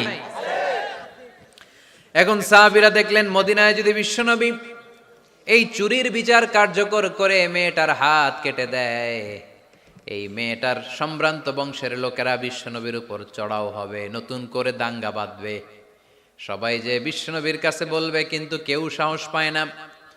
উসামা বিন যায়েদ বিশ্বনবীর ভালোবাসা বড়ই পছন্দ করতেন বিশ্বনবী। সাইয়েদনা উসামা বিন যায়েদ রাদিয়াল্লাহু তাআলা আনহুকে সবাই বললেন, উসামা তুমি যাও, তোমারে বিশ্বনবী বড্ড ভালোবাসে, তুমি বললে তোমার কথা নবী ফিরাবে না। সাইয়েদনা উসামা যে বললেন, ইয়া রাসূলুল্লাহ, সবাই মিলে আমারে পাঠিয়েছে যেন আমি সুপারিশ করি, যদিও বনু মাখজুমিয়া গোত্রের মেয়েটা চুরিতে ধরা পড়েছে, মেয়েটা আসলেই চোর, চুরি করেছে, কিন্তু বড় একটা বিষয়কে খেয়াল করে নবী সবার সুপারিশের কারণে এই মেয়েটার হাত আপনি কেটে দিয়েন না। এই কথা বলার সাথে সাথে বিশ্বনবীর চেহারাটা আগুনের গোলার মতো লাল হয়ে গেল, ক্ষেপে গেলেন বিশ্বনবী, রেগে গেলেন, আর বললেন, এত বড় সাহস কোত্থেকে পেলে ওসামা? এটা তো আল্লাহর আইন, চোর চুরি করলে হাত কাটো কার আইন? বাংলাদেশে যদি এই আইন চালু হয়, চোর খুঁজে পাওয়া যাবে? দেশের টাকা যারা চুরি করে এদেরকে পাওয়া যাবে? পেঁয়াজের দাম যারা বাড়ায় এদের খুঁজে পাওয়া যাবে? মজুদদারদেরকে আর খুঁজে পাওয়া যাবে না, সব চোর মানুষ হয়ে যাবে, ঠিক কিনা? একটা বিচার যদি করে, সরাসরি সম্প্রচার, সব টিভিতে লাইভ ব্রডকাস্ট, আমরা দেখলাম চোরের হাত কাটতেছে কিভাবে, এরপরে চুরি করার আগে 10 বার ওর আত্মা কেঁপে উঠবে। রাসূল সাল্লাল্লাহু আলাইহি ওয়াসাল্লাম বললেন, এটা আল্লাহর আইন। কেমন করে তুমি সুপারিশ করো আল্লাহর আইন থামানোর জন্য? লাউ কানা ফাতিমাতু বিনতে মুহাম্মাদিন সারাকাত লাকাতা মুহাম্মাদুন ইয়াদাহা।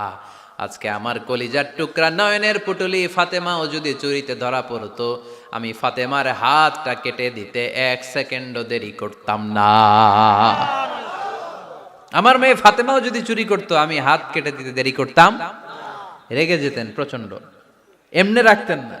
কেউ আক্রমণ করলে ব্যথা দিলে, কষ্ট দিলে রাখতেন না। কিন্তু আল্লাহর জমিনে আল্লাহর বিধান যখন লঙ্ঘিত হতো, আল্লাহ রাসূল সাল্লাল্লাহু আলাইহি ওয়াসাল্লাম রেগে যেতেন। তাহলে কোথায় রাগ করবেন আর কোথায় করবেন না বোঝা গেছে তো? সব জায়গায় রাগ করা যাবে? এজন্য মুত্তাকিনদের 2 নাম্বার বৈশিষ্ট্য, ওয়াল কাযিমিনাল গায়যা। মুত্তাকিনরা রাগ দেখায় না, মেজাজ দেখায় না, বরং মুত্তাকিন বান্দারা আল্লাহর খুশির জন্য নিজের রাগ আর ক্রোধকে নিয়ন্ত্রণ করে। রাসূল সাল্লাল্লাহু আলাইহি ওয়াসাল্লাম আল্লাহর বিধান লঙ্ঘিত হলে রেগে যেতেন, এছাড়া রাখতেন না। একবার তাহাজ্জুদের সময় সাইয়েদনা আলী রাদিয়াল্লাহু তাআলা আনহু আর ফাতেমা রাদিয়াল্লাহু তাআলা আনহাকে ডাকতে গেলেন তাহাজ্জুদ পড়ার জন্য। কিসের জন্য?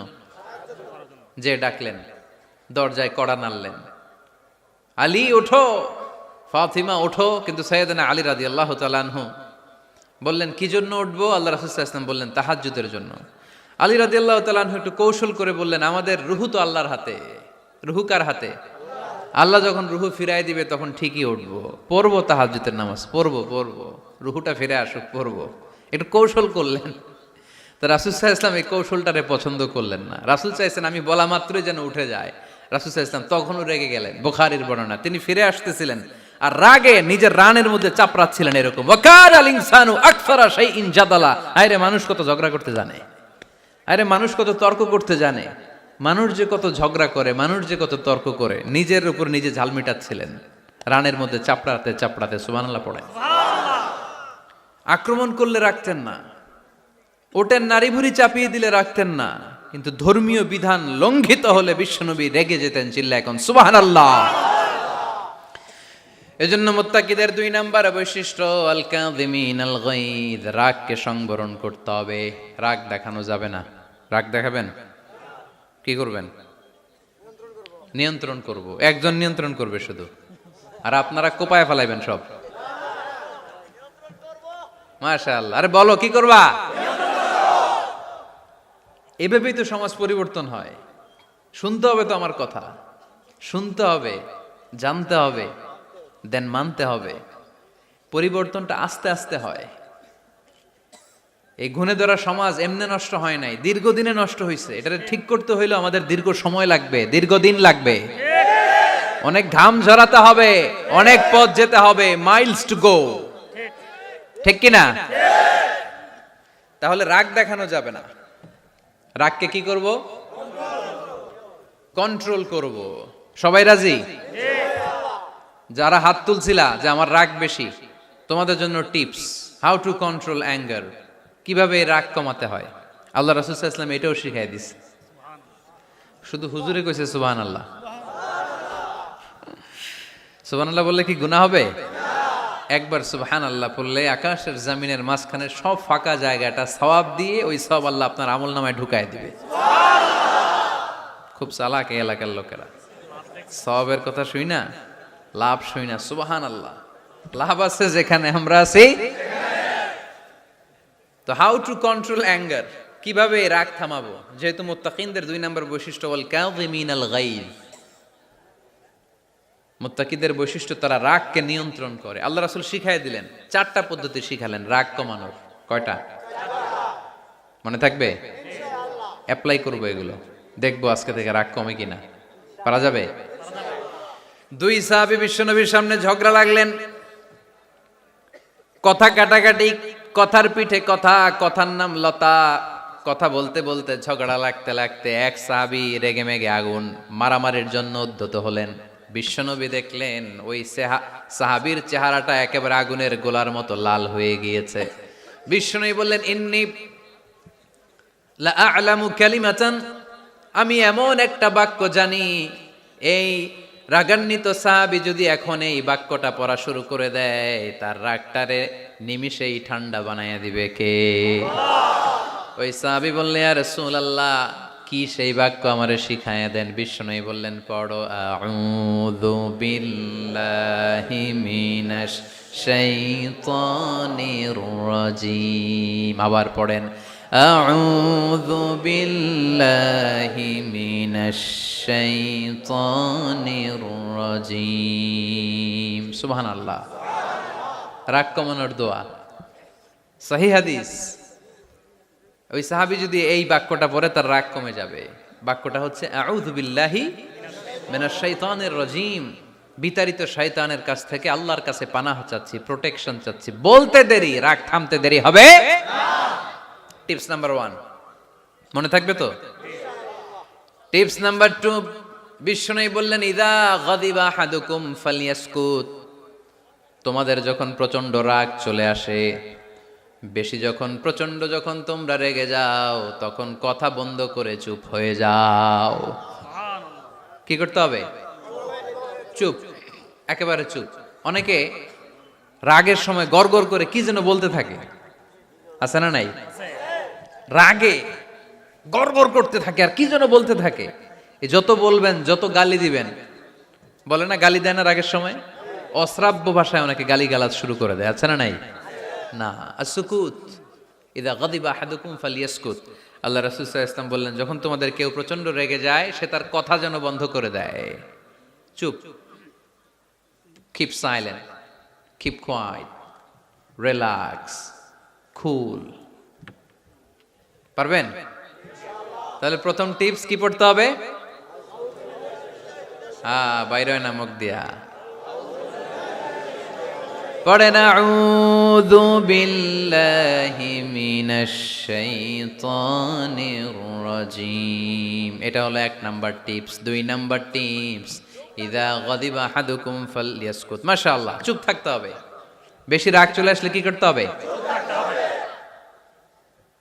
3 number tips, lower your action. আপনার অ্যাকশনকে কমায় দেন। কিন্তু আমরা ওই সময় মারি ডাইরেক্ট অ্যাকশন। রাগের সময় আমরা কি করি? আল্লাহ রাসূল বললেন, লোয়ার, মিনিমাইজ ইউর অ্যাকশন। কি বললেন আল্লাহ রাসূল? অ্যাকশন কমাও, কার্যক্রম কমায় দাও। ইযা গাদিবা আহাদুকুম ওয়া হুয়া কাইম ফালিয়াজলিস। দাঁড়ানো অবস্থায় তোমাদের কেউ যদি রেগে যায়, সে যেন বসে পড়ে। ফাইন যাহাবা আনহুল গাদাবু ওয়া ইল্লা ফালিয়াত্তাজি। কেউ যদি দাঁড়ানো অবস্থায় রেগে যায়, সে যেন বসে পড়ে। বসে থাকার পরেও যদি তার রাগ কমতে না চায়, সে যেন শুয়ে পড়ে। তাহলে দাঁড়ানো অবস্থায় রাগ আসলে কি করবেন? বসা অবস্থায় রাগ আসলে, শোয়া অবস্থায় রাগ আসলে চোখ বন্ধ করে ঘুমায় যাবেন।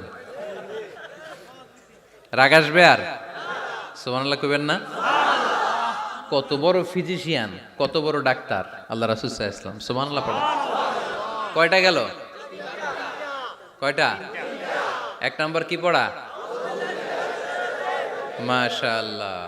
2 নাম্বার চুপ থাকা। 3 নাম্বার দাঁড়ায় থাকলে বসে যাওয়া, বসা থাকলে পারবেন? 4 নাম্বারটা অনেক মজার টিপস, শুনবেন? আল্লাহ রাসূল সাল্লাল্লাহু আলাইহি ওয়াসাল্লাম বললেন, 4 নাম্বার টিপস শুনো। ইন্নাল গাদাবা মিনাশ শাইতান। নিশ্চয়ই রাগ আসে শয়তান থেকে। ওয়া ইন্নাশ শাইতানা খুলিকা মিনান নার। শয়তান তৈরি আগুন থেকে। ওয়া ইন্নান নারা তুতফাউ বিল মা। আগুন নিবানো হয় পানি দিয়ে। ফাইদা গাদিবা আহাদুকুম ফালিয়াতাওয়াদ্দাহ। তাই কারো যখন রাগ খুব বেড়ে যায়, সে যেন ঠান্ডা পানি দিয়ে ওযু করে। কি সুন্দর টিপস, কি সুন্দর ফিলোসোফার আল্লাহ রাসূল সাল্লাল্লাহু আলাইহি ওয়াসাল্লাম। কত বড় দার্শনিক ছিলেন তিনি।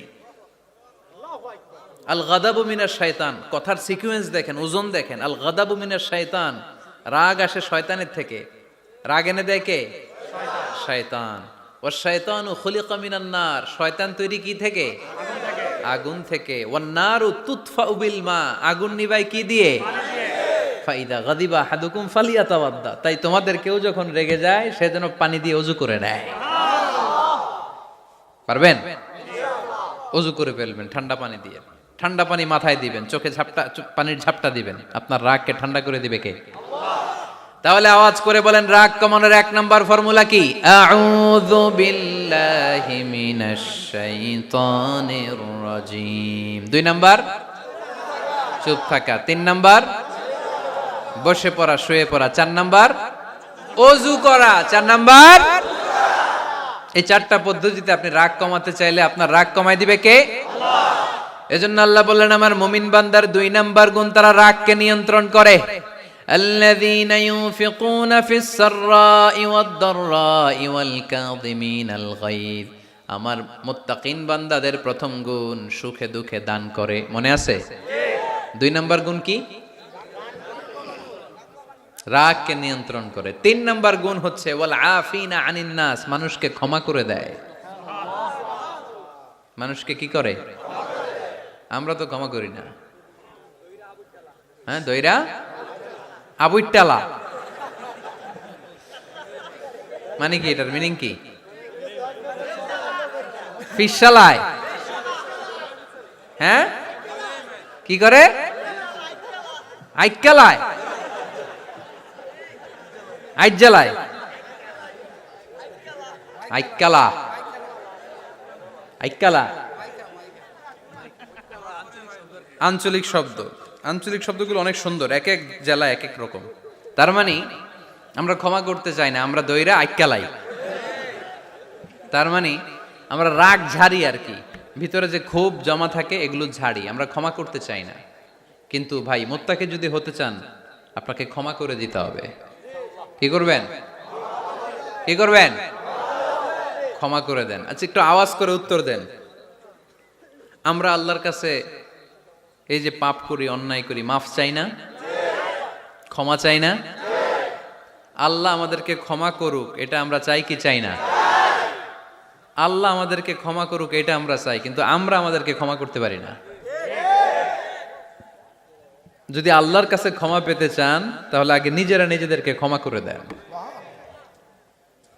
আল্লাহ, ভুল করছি, আল্লাহ মাফ করে দাও, ক্ষমা করো। আমি ক্ষমা চাইতেছি, কিন্তু আমি ক্ষমা করি না আরেকজন রে। তো তুমি ক্ষমা করো না, তুমি ক্ষমা চাও কোন সাহসে? মা যাদাল্লাহু আবদান বিআফবিন ইল্লা ইজ্জান। আল্লাহর হাবিব ফরমান, কোন বান্দা যদি অন্য বান্দারে ক্ষমা করে দেয় আল্লাহ ওই বান্দার মর্যাদা বাড়িয়ে দেয়।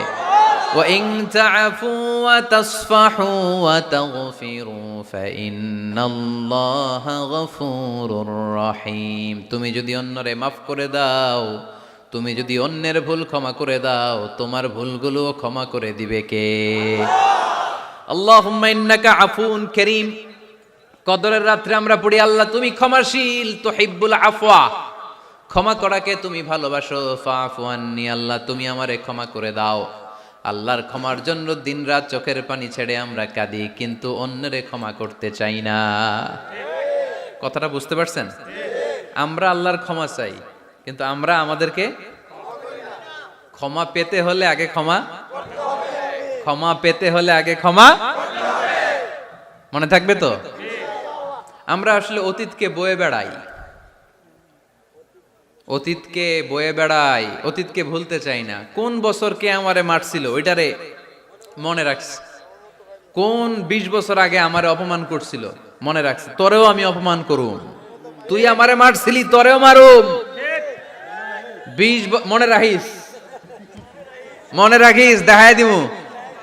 তো এই যে এই দেখেন, খেয়াল করে দেখেন, 20 বছর আগে কোথায় আমার অপমান করছিল ওইটা আমি ভুলি নাই, মনে রাখিয়া দিছি। তার মানে 20 বছর ধরে এটা জ্বলতেছে এদিকে। ক্ষতি কি আমার না অন্য কারো? এগুলো ভিতরে জ্বলে, প্রতিহিংসার আগুন আপনারে জ্বালিয়ে দিবে। প্রতিশোধ নেয়ার আগুন দিনকে দিন আপনারে জ্বালায়। আপনি যদি একদিন ওরে অপমান করেন, মারেন, ও একদিন জ্বলবে, মরবে, কিন্তু প্রতিদিন আপনি জ্বলবেন। চিল্লা এখন ঠিক কিনা? রাসূল সাল্লাল্লাহু আলাইহি ওয়াসাল্লাম ক্ষমা করে দিতেন। মক্কা বিজয়ের দিন সব কাফির মুশরিক গুলো আল্লাহ রাসূল সাল্লাল্লাহু আলাইহি ওয়াসাল্লামের পায়ের সামনে থার থার করে কাঁপছিল। সবাই ভেবেছে আমরাও যেরকম পাষাণ, মুহাম্মদ মনে হয় তাই করবে, আমাদেরকে এবার কচুকাটা করবে। আল্লাহর রাসূল মক্কার কাফির মুশরিকদের এই দৃশ্য দেখে ঘোষণা দিয়ে দিলেন, ইযহাবু লা তাসরিবা আলাইকুমুল ইয়াউম, আজকে তোমাদের উপর আমার কোনো প্রতিশোধ নাই। ইযহাবু ফাআনতুমুত তালাকা, আমি তোমাদেরকে স্বাধীন করে দিলাম। ঐতিহাসিকরা বিশ্বনবীর এই বিশাল দিল দরিয়া দেখে অবাক হয়েছে। তারা বলতে বাধ্য হয়েছে, in the long history of the world there is no instance of magnanimity and forgiveness which was showed by Muhammad sallallahu when all of his enemies laid under his feet and he forgave them one and all. পৃথিবীর ইতিহাসে ক্ষমার এরকম নজির কোনো মানুষ দেখাতে পারে নাই। যখন তার ঘোর শত্রুরা তার পায়ের সামনে বসে থারথার করে কাঁপছিল, তিনি চাইলেই পিষে মারতে পারতেন, কিন্তু তা না করে তিনি ক্ষমা করে দিয়েছেন। কি করবেন? ওয়ালা আফিনা আনিন নাস, মুত্তাকি বান্দার 3 নাম্বার বৈশিষ্ট্য, মুত্তাকি বান্দারা ক্ষমা করে দেয়। তারা মনের মধ্যে হিংসা রাগ এগুলো পুষে রাখে না। সুবহানাল্লাহ পড়েন। যারা ক্ষমা করে এরা অনেক ভালো থাকে ভাই, জানেন? আপনি ক্ষমা করে দিলে আপনি শান্তিতে থাকবেন। আপনি যদি আপনার ব্যাড এক্সপেরিয়েন্স, তিক্ত অভিজ্ঞতা, কে আপনারে গালি দিছিল, কষ্ট দিছিল, সবসময় এগুলো বয়ে বেড়ান, it will burn yourself inside. এগুলো আপনার ভিতরে জ্বালায় পড়ে সারখার করে দিবে। আর যদি ভুলে যান, জায়গায় মাফ করে দেন, তাহলে শোধবোধ সব শেষ। আমি আছি শান্তিতে, ঠিক কি না? আমরা শান্তি চাই কি চাই না? আমরা অতীতের এই কষ্ট বুকে নিয়ে আর চলতে চাই? সমাধান একটাই, ক্ষমা করে দেন। স্টামফোর্ড ইউনিভার্সিটি, ক্যালিফোর্নিয়ার স্টামফোর্ড ইউনিভার্সিটির একজন প্রফেসর ফ্রেডরিক লাস্কিন, ওনার একটা আর্টিকেল আমি পড়েছি। ওখানে উনি গবেষণা চালিয়েছেন। অনেক মানুষের মধ্যে গবেষণা চালিয়ে দেখেছেন যে যারা অন্যরা ক্ষমা করতে পারে না, এদের রোগবালাই বেশি, কষ্ট বেশি। আর যারা সহজে ক্ষমা করে দেয়, এরা সবসময় শান্তিতে থাকে। এটা পরীক্ষিত, এটা ওনার একটা রিসার্চ। এরপর আমেরিকাতে একটা স্টেট আছে ম্যাসাচুসেট। এই ম্যাসাচুসেট জেনারেল হসপিটালে একজন পৃথিবী বিখ্যাত সাইকিয়াট্রিস্ট বসে, মনোবিজ্ঞানী, নাম হচ্ছে প্রফেসর হারবার্ট বেনসন। এই হারবার্ট বেনসন উনিও ওনার সব রোগীদেরকে দিয়ে একটা ফর্ম পূরণ করায়। সেখানে উনি কিছু কোশ্চেনার ছুড়ে দেয়, প্রশ্ন করে আর উত্তর নেয়। পরে জরিপ করে উনি দেখতে পেয়েছে ওনার যে সমস্ত রোগীরা মনের ভিতরে রোগ, এই রাগ, এই ক্ষোভ, এই হিংসা বিদ্বেষ এগুলো অন্তরে পুষে রেখেছে, এদের স্ট্রোক করার এবং হার্ট অ্যাটাক করার রেটিংটা বেশি। এরা মেন্টাল স্ট্রেসে ভোগে বেশি। আর যারা সহজে ক্ষমা করে দেয়, মাফ করে দেয়, এদের মধ্যে এই রোগ বালাই নাই। যেরকম সুবহানাল্লাহ। এজন্য আল্লাহ বললেন মুত্তাকিনদের 3 নাম্বার বৈশিষ্ট্য, মুত্তাকিনরা আল্লাহর কাছে যেমনি ক্ষমা চায়, তারা নিজেরাও অন্যদেরকে তেমনি ক্ষমা করে দেয়। ওয়াল আফিনা আনিন নাস, আজকে থেকে আমরা মানুষের ক্ষমা করে দিব। কারো জন্য অন্তরে কোনো হিংসা বিদ্বেষ পুষে রাখা যাবে? অনেকে এগুলো ভুলতে চায় না, পেলে পুষে বড় করে, আর ভিতরে খালি জ্বলে। ভিতরে কি করে? এই জ্বালাও পোড়াও আমরা বয়ে বেড়াতে চাই না। মুসনাদে আহমদ ইবনে হাম্বলের হাদিস, চমৎকার একটা ঘটনা। কানগুলো খরগোশের কানের মতো খাড়া করে শোনেন। আল্লাহ রাসূল সাল্লাল্লাহু আলাইহি ওয়াসাল্লাম কোন একটা মজলিসে একজন আনসারী সাহাবীর ব্যাপারে ঘোষণা দিল। বলল, এখন যে সাহাবী এসে বসবে সে সাহাবী জান্নাতি। আনসারী সাহাবী এসে বসলো, সবাই তো অবাক। আমাদের কারো ব্যাপারে বিশ্বনবী এই কথা বলল না, এই আনসারী সাহাবী জান্নাতি। আবার কয়েকদিন পরে আরেকটা মজলিসে বিশ্বনবী আবার ঘোষণা দিলেন, এই মুহূর্তে এমন একজন সাহাবী এসে এইখানে বসবে, এই সাহাবীটা জান্নাতি।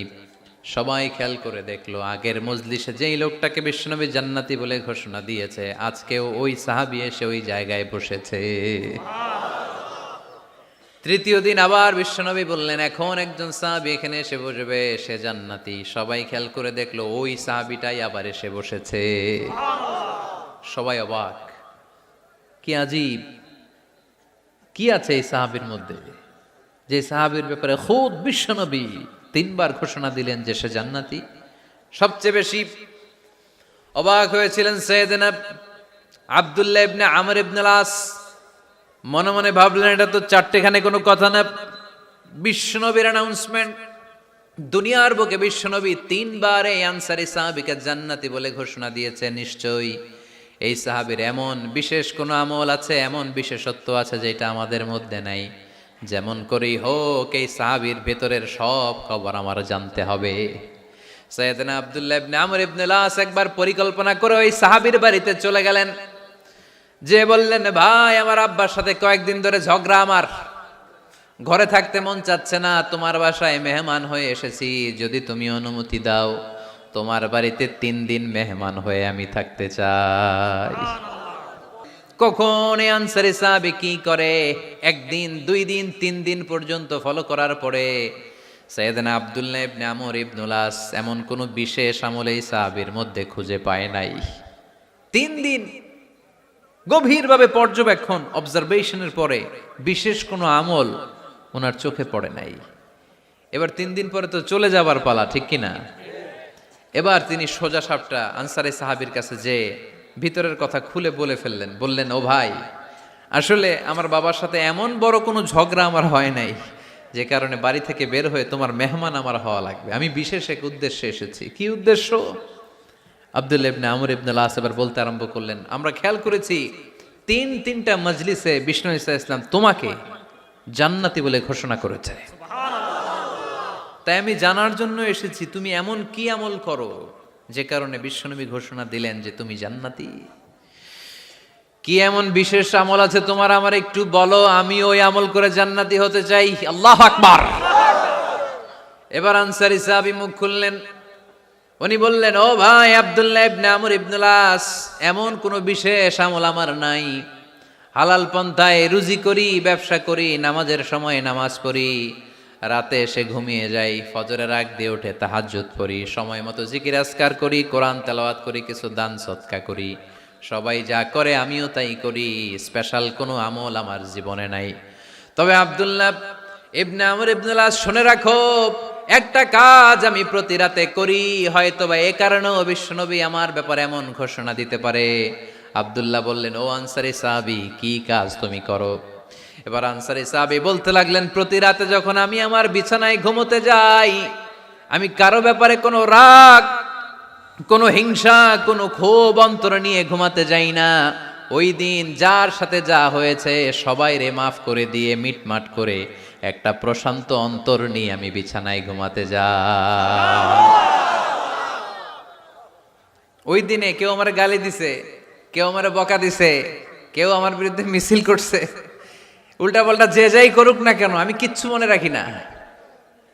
আবি ইলা ফিরাশি, আমি এমন ভাবে আমার বিছানায় যাই, ওয়ালাইসা ফি কলবি হিকদুন আলা আহাদ, এমন অবস্থায় আমি শুয়ে পড়ি যে আমার হৃদয়ে কারো ব্যাপারে আমার হৃদয়ে কোনো ক্ষোভ নাই, কোনো হিংসা নাই, কোনো অহংকার নাই। সব রাগ ক্ষোভ ভুলে গিয়ে সবাইকে ক্ষমা করে দিয়ে আমি বিছানায় ঘুমাতে যাই। এজন্য বিশ্বনবী এই সাহাবীকে 3টা মজলিসের ভরা মজলিসের মধ্যে জান্নাতি বলে ঘোষণা করেছে। এই হাদিস থেকে শিক্ষা হলো, আমরাও যদি প্রতি রাতে বিছানায় ঘুমোতে যাওয়ার আগে সবাই রে মাফ করে দিয়ে মনের যত ক্ষোভ জ্বালা যন্ত্রণা আছে সব ভুলে যে বিছানায় ঘুমাতে পারি, এই সাহাবীর মতো আমাদেরকেও জান্নাতি হিসেবে কবুল করবে কে? পারবেন আজকে থেকে? ইনশাআল্লাহ। বিছানায় যাওয়ার আগে কি করবেন? আজকে সবাই রে মাফ করে দিব। যে আমার উপর জুলুম করছে ওই বিচার আল্লাহ করবে। কে কি বললো ওটা দেখার দরকার নাই। কারো ব্যাপারে কোনো ক্ষোভ, কোনো তিক্ত অভিজ্ঞতা, জ্বালা যন্ত্রণা অন্তরে রাখবেন? রাখলে লাভ না লস? এটা আরো জ্বালা দিবে আমারে, এটা আরো ভেতর থেকে কষ্ট দিবে। It will burn me inside, ভিতরে জ্বালিয়ে পুড়িয়ে শেষ করে দিবে। এগুলো বয়ে বেড়াতে চাই না আমি সব মাফ করে দিতে চাই। চিল্লায় বলো ঠিক কিনা? এজন্য আল্লাহ বললেন, আমার মুত্তাকিন বান্দাদের 3 নাম্বার বৈশিষ্ট্য, তারা অন্যের প্রতি রাগ ক্ষোভ অন্তরে পুষে রাখে না। অন্তরে রাগ ক্ষোভ জ্বালা পেলে পুষে রাখে না, বরং সবাইকে মুত্তাকি বান্দারা ক্ষমা করে দেয়। পারা যাবে? কি করবেন? ক্ষমা করব। কি করবেন? 3টা গেল, আর কয়টা? 2 মিনিটে শেষ করে দেবেন ইনশাআল্লাহ। মোট মুত্তাকিনদের বৈশিষ্ট্য কয়টা? হ্যাঁ, গেছে কয়টা? 1 নাম্বারটা কি ছিল বলেন? মাশাআল্লাহ, সুখে দুঃখে। সুখে দুঃখে সবসময় দান করা। 2 নাম্বার, রাগকে নিয়ন্ত্রণ করা। 3 নাম্বার, ক্ষমা করে দেয়া। এই কাজগুলো যারা করে তাদেরকে আল্লাহ পছন্দ করে। আল্লাহ বললেন, ওয়াল্লাহু ইউহিব্বুল মুহসিনিন। অন্যের প্রতি যারা ইহসান করে তাদেরকে পছন্দ করে কে? আল্লাহ। মুত্তাকিনদের 4 নাম্বার বৈশিষ্ট্য, ওয়াল্লাযীনা ইযা ফাআলু ফাহিশাতান আও যালামু আনফুসাহুম যাকারুল্লাহা ফাস্তাগফিরু লিযুনুবিহিম ومن يغفر الذنوب إلا الله সুবহান আল্লাহ। 4 নাম্বার বৈশিষ্ট্য, মুত্তাকিরা যদি কোনো অশ্লীল কাজ করে, অশ্লীল কাজ হয়ে যেতে পারে না? যুবক ভাইরা, তোমাদের ওয়াজ, ভুল হইতে পারে। ভুল করে পরকীয়ায় জড়ায় গেছো, বিবাহ বহির্ভূত সম্পর্কে জড়ায় গেছো, খারাপ সম্পর্কে জড়ায় গেছে, কেউ অশ্লীল কাজ করে ফেলছে, ব্লু ফিল্ম দেখে ফেলছে, নিজের উপর নিজে জুলুম করে ফেলছে, ক্ষমার দরজা মনে হয় বন্ধ। হ্যাঁ, খোলা আছে না নাই? আল্লাহ বললেন, আল্লাযীনা ইযা ফাআলু ফাহিশাতান আও যালামু আনফুসাহুম। মুত্তাকিনরা যেহেতু মানুষ, ভুল তাদের হতেই পারে, ভুলের ঊর্ধ্বে কেউ না, ঠিক কি না? মুত্তাকিনরা যদি ভুল করে ফেলে, অন্যায় করে ফেলে, অশ্লীল কাজ করে ফেলে, স্মরণ হওয়া মাত্রই যাকারুল্লাহ, তারা আল্লাহর স্মরণ করে। They return back to their lord, তারা আল্লাহর দিকে ফিরে আসে। তারা পাপের জন্য অনুতপ্ত হয়, কারণ সবাই পাপী। কথা কন, পাপ করেন নাই এরকম আল্লাহর ওলি কারা কারা দেখি? পিছনেও নাই। পৃথিবী না জানুক আমি তো জানি, পৃথিবী না জানুক আমি তো জানি, আমি কি পাপ করেছি হায়। সবার জানা আছে না? পাপ আছে না নাই? আমার পাপের করলে বিচার, বাঁচার আমার নাই উপায়, দয়াময় প্রভু মাফ করো আমায়, মাফ করো আমায়। পড়েন আমিন। তার মানে মুত্তাকিনদের 4 নাম্বার বৈশিষ্ট্য, মুত্তাকিরা যদি কোনো পাপ করে ফেলে, যাকারুল্লাহ, সাথে সাথে স্মরণ করে কারে? আল্লাহ। অনুতপ্ত হয়, ফাস্তাগফিরু লিযুনুবিহিম, তারা তাদের পাপের জন্য আল্লাহর কাছে ক্ষমা চায়। ভুল আমাদের হতে পারে, সবাই পাপী, পাপীর ঘরের পাপী, ঠিক কি না? আমি পাপী, আমার বাবা পাপী, আমার দাদা, আমার 14 গোষ্ঠী পাপী। কিন্তু পাপীদের মধ্যে বিশ্বনবী বলেন, শ্রেষ্ঠ পাপী ওই পাপী যেই পাপী পাপ করার পরে তওবা করে কার কাছে? মুত্তাকিদের ভুল হতে পারে, যেহেতু মানুষ, যদি ভুল করে ফেলে তারা অনুতপ্ত হয়, আল্লাহর কাছে ক্ষমা চায়, কারণ তারা জানে, ওয়া মাইয়া গফিরুয যুনুবা ইল্লাল্লাহ। মুত্তাকিরা জানে আল্লাহ ছাড়া ক্ষমা করার কেউ নাই। আমাদেরকে মাফ করে কে? ক্ষমা করে কে? যদি ভুল হয়ে যায়, অন্যায় হয়ে যায়, পাপ হয়ে যায়, চোখের পানি ছেড়ে দিয়ে আল্লাহরে ডেকে বলেন, আল্লাহ, আমি ছাড়া তোমার গোলামের অভাব নাই, আমি ছাড়া তোমার বান্দার অভাব নাই, আমি ছাড়া তোমার অনেক বান্দা, কিন্তু তুমি ছাড়া আমার কোনো রব নাই। আমি ছাড়া তোমার বান্দা বান্দির অভাব দুনিয়ার বুকে নাই, কিন্তু তুমি ছাড়া আমার দ্বিতীয় কোনো রব আছে নাকি? দুনিয়ার বুকে কারো কাছে যদি কোনো জিনিস নিয়ে যাই, ফিরিয়ে দিলে আরেকজনের কাছে যাওয়া যায় কি যায় না? কারো কাছে কিছু চাইলাম, দিল না, অন্যের কাছে যে চাওয়া যায় কি যায় না? কিন্তু আল্লাহর কাছে যখন ক্ষমা চাই, আল্লাহ যদি আমাদেরকে ফিরিয়ে দেয়, অন্য কারো কাছে যে চাওয়ার সুযোগ আছে নাকি? কারণ আমাদের রব একজন, সেজদা দেয় একজন রে, চিল্লায় বলতে হবে তিনি কে। ومن يغفر الذنوب إلا الله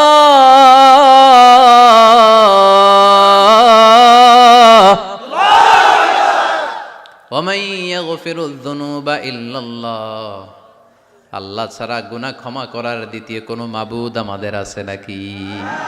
ومن يغفر الذنوب إلا الله, তিনি ছাড়া কে করবে আমাদের গুনার ক্ষমা? তিনি ছাড়া পাপ মোচন করার, পাপগুলো গুনাহগুলো ক্ষমা করে দেয়ার আর দ্বিতীয় কেউ। এজন্য আল্লাহ বললেন, আমার মুত্তাকি বান্দারা যদি ভুল করে ফেলে, অন্যায় করে ফেলে, আমার কাছে ক্ষমা চায়। আমার কাছে ক্ষমা চাইতে দেরি, আমি আল্লাহর ক্ষমা করতে দেরি হয় না। তাহলে পাপ হলে, ভুল করে অন্যায় করলে ক্ষমা চাবো কার কাছে? চারটা গুণের কথা বললাম, কয়টা? চার নাম্বার হচ্ছে যদি ভুল হয়ে যায়, যদি অন্যায় করে ফেলি, ক্ষমার দরজা খোলা, আমরা সে আল্লাহর কাছে চাইবো, আল্লাহর কাছে ক্ষমা মাংনা করবো। চিল্লায় বলেন ঠিক কিনা? এরপরে 5 নম্বরে আল্লাহ বললেন, ওয়ালাম ইউসিররু আলা মা ফাআলু ওয়া হুম ইয়ালামুন, তারা জেনে শুনে ওই পাপ বারবার করবে না। সুবহানাল্লাহ পড়েন। ভুল একটা হয়ে গেছে, ক্ষমা চাইলাম। সকালে খাদ্যে ভেজাল দিছি, বিকালে মাফ চাইলাম, আল্লাহ ভুল করে ফেলছি, মাফ করে দাও। এরপরের দিন দোকানে যে আবার ভেজাল মিশাইলাম, আবার মাফ। এরপরের দিন আবার মাফ, আল্লাহ মাফ করবে? সকালবেলায় ওজনে কম দিলাম, বিকেলে মাফ চাইলাম, আল্লাহ ভুল হয়ে গেছিল, ক্ষমা করে দাও। এরপরের দিন দোকানে যে আবার ওজনে কম দিলাম, আবার রাত্রিবেলা মাফ চাইলাম, তারপরের দিন আবার কম দিলাম, আবার মাফ চাইলাম। এরকম করলে মাফ করবে নাকি? ওয়ালাম ইউসিররু আলা মা ফাআলু ওয়া হুম ইয়ালামুন, জেনে বুঝে ওই পাপ কাজ আর করবে না। কালে ভদ্রে 2-1 বার ভুল অন্যায় পাপ হয়ে যেতে পারে, কিন্তু মুমিনরা কি ওটা কন্টিনিউ করে? মুত্তাকিনরা কি ওটা বারবার চালিয়ে যায়? বারবার চালালে এটা আল্লাহর সাথে গেম খেলা হয়, ঠিক কি না? সকালে আল্লাহ রেখে ওই একটা, বিকালে আজকে একটা, কালকে এমনটা করা যাবে? এজন্য আল্লাহ বললেন, আমার মুত্তাকি বান্দাদের 5 নম্বরে বৈশিষ্ট্য হলো ওয়ালাম ইউসিররু আলা মা ফাআলু ওয়া হুম ইয়ালামুন। ওয়ালাম ইউসিররু, তাফসীর ইবনে কাসীরে এর তাফসীর এসেছে ওয়ালাম ইয়াস্তামিররু আলা মা ফাআলু ওয়া হুম ইয়ালামুন, জেনে বুঝে যেই ভুল কাজ করে ফেলছে এটা বারবার করে না। এজন্য বারবার করা যাবে? মাফ চাওয়ার পরে ওই কাজ আর করব আমরা? এই 5টা কাজ যদি করি তাহলে মুত্তাকিদের কাতারে আমাদেরকে উঠায় দিবে কে? এজন্য আল্লাহ বললেন, উলাইকা জাযাউহুম মাগফিরাতুম মির রাব্বিহিম ওয়া জান্নাতুন তাজরি মিন তাহতিহাল আনহারু খালিদিনা ফিহা ওয়া নি'মা আজরুল আমিলিন।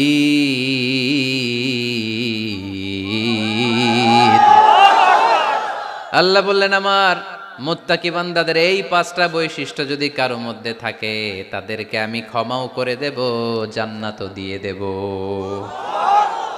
ডানে যাব না বায়ে? আরো জোরে, ডানে না বায়ে? ডানে আছে ক্ষমা আর জান্নাত। ডানে কি? বায়ে আছে আল্লাহর রাগ আর জাহান্নাম। তাই সিদ্ধান্ত আমরা নিয়েছি, বাম দিকে আমরা যাব না, ডান দিকে যাব। ডান দিকে গেলে ক্ষমাও পাওয়া যাবে, জান্নাত পাওয়া যাবে, কিন্তু কাজ করতে হবে কয়টা?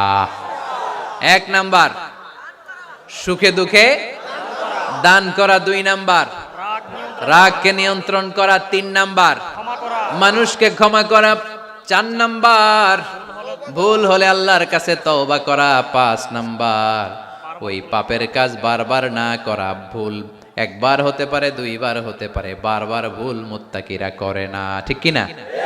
এই 5টা কাজ করলে মুত্তাকি বানাবে কে? মনে থাকবে? মনে থাকবে সবার? যেই কোনো অবস্থায় একটু দেয়ার অভ্যাস করা যাবে? রাগটার একটু নিয়ন্ত্রণ করা যায় না? করা যাবে? আর অন্যের ব্যাপারে কোনো ক্ষোভ, হিংসা, বিদ্বেষ নিয়ে আমরা রাতে ঘুমোতে যেতে চাই না, ভুলে গেলাম আমরা সব। পারবেন তো? ভুল হলে ক্ষমা চাবো কার কাছে? যেই কাজের জন্য ক্ষমা চাইলাম জীবনে কোনোদিন আর ওই কাজ করব না। আল্লাহ আমাদের সবাইকে কথাগুলো বুঝার, আমল করার তৌফিক দান করুক। এই উঠছে কে কে দেখি? লক্ষ্মীপুরের লোক তো অনেক দুষ্ট দেখি। লক্ষ্মীপুরের লোক তো লক্ষ্মী হইতে হবে। এগুলো কি? প্রশ্নের জন্য আমার আলাদা দাওয়াত দিয়েন।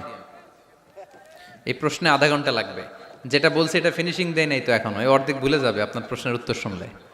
মুত্তাকিদের বৈশিষ্ট্য কয়টা মনে থাকবে? ভাবিরে যে শোনাইতে পারবেন? পারাম পারাম মানে পারবো। তো এই 5টা বৈশিষ্ট্য যদি থাকে তাহলেই আমরা মুত্তাকি, তাহলেই আমাদের জন্য ক্ষমা রেডি রাখবে কে? জান্নাত রেডি রাখবে কে? প্রথম গুণ আমি বলেছিলাম, দান করব আমরা সুখে দুঃখে, রাগকে নিয়ন্ত্রণ করব 2 নাম্বার, মানুষকে ক্ষমা করে দেব 4 নাম্বার, ভুল হতে পারে মাফ চাবো কার কাছে? কিন্তু ওই ভুল বারবার করব, মনে থাকবে সবার? আল্লাহ আমাদের সবাইকে কথাগুলো বুঝার ও আমল করার তৌফিক দান করুক, আমরা পড়ি আমিন। দীর্ঘক্ষণ আপনারা দাঁড়িয়ে বসে আজকের আলোচনা শুনে, এই উঠতেছেন কেন? হ্যাঁ বসেন বসেন, আমি তো উঠি নাই। যারা আপনারা আজকের এই প্রোগ্রামটা সার্থক করলেন, আমি শুকরিয়া জানাই। মিডিয়া কর্মী তোমরা যারা এসেছো, তোমাদেরকে অন্তরের অন্তঃস্থল থেকে শুভেচ্ছা জানাই। মাহফিল কমিটি যারা অ্যারেঞ্জ করেছেন, আমাকে ইনভাইট করেছেন, শুকরিয়া জানাই। পর্দার অন্তরালে আমার মা বোনেরা যারা আজকে আমাদেরকে শুনলেন, আপনারাও একটু রাগ টাগ কমাবেন।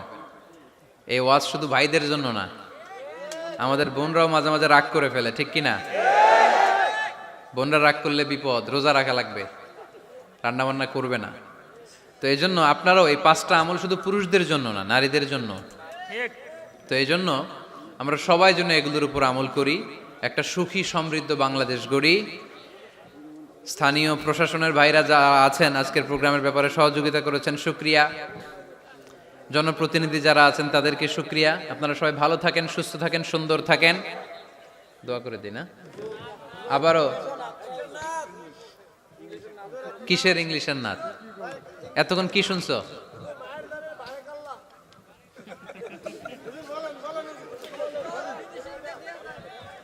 ফিনিশিংটা দিয়া যান।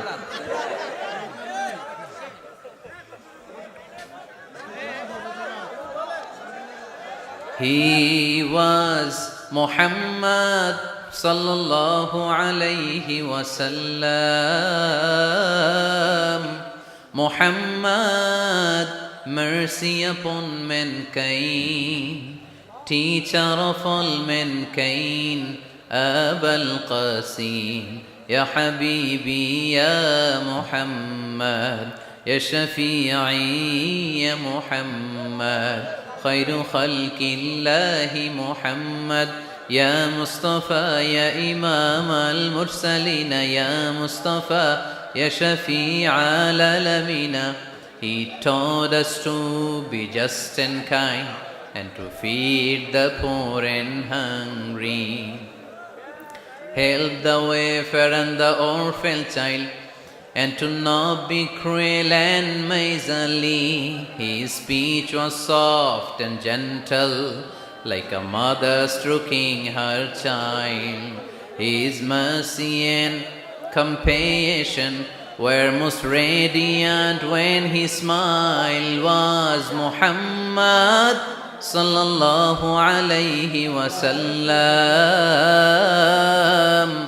Muhammad, mercy upon mankind, teacher of all mankind, Abul Qasim, Ya Habibi, Ya Muhammad, Ya Shafi'i, Ya Muhammad, khayru khalqillahi.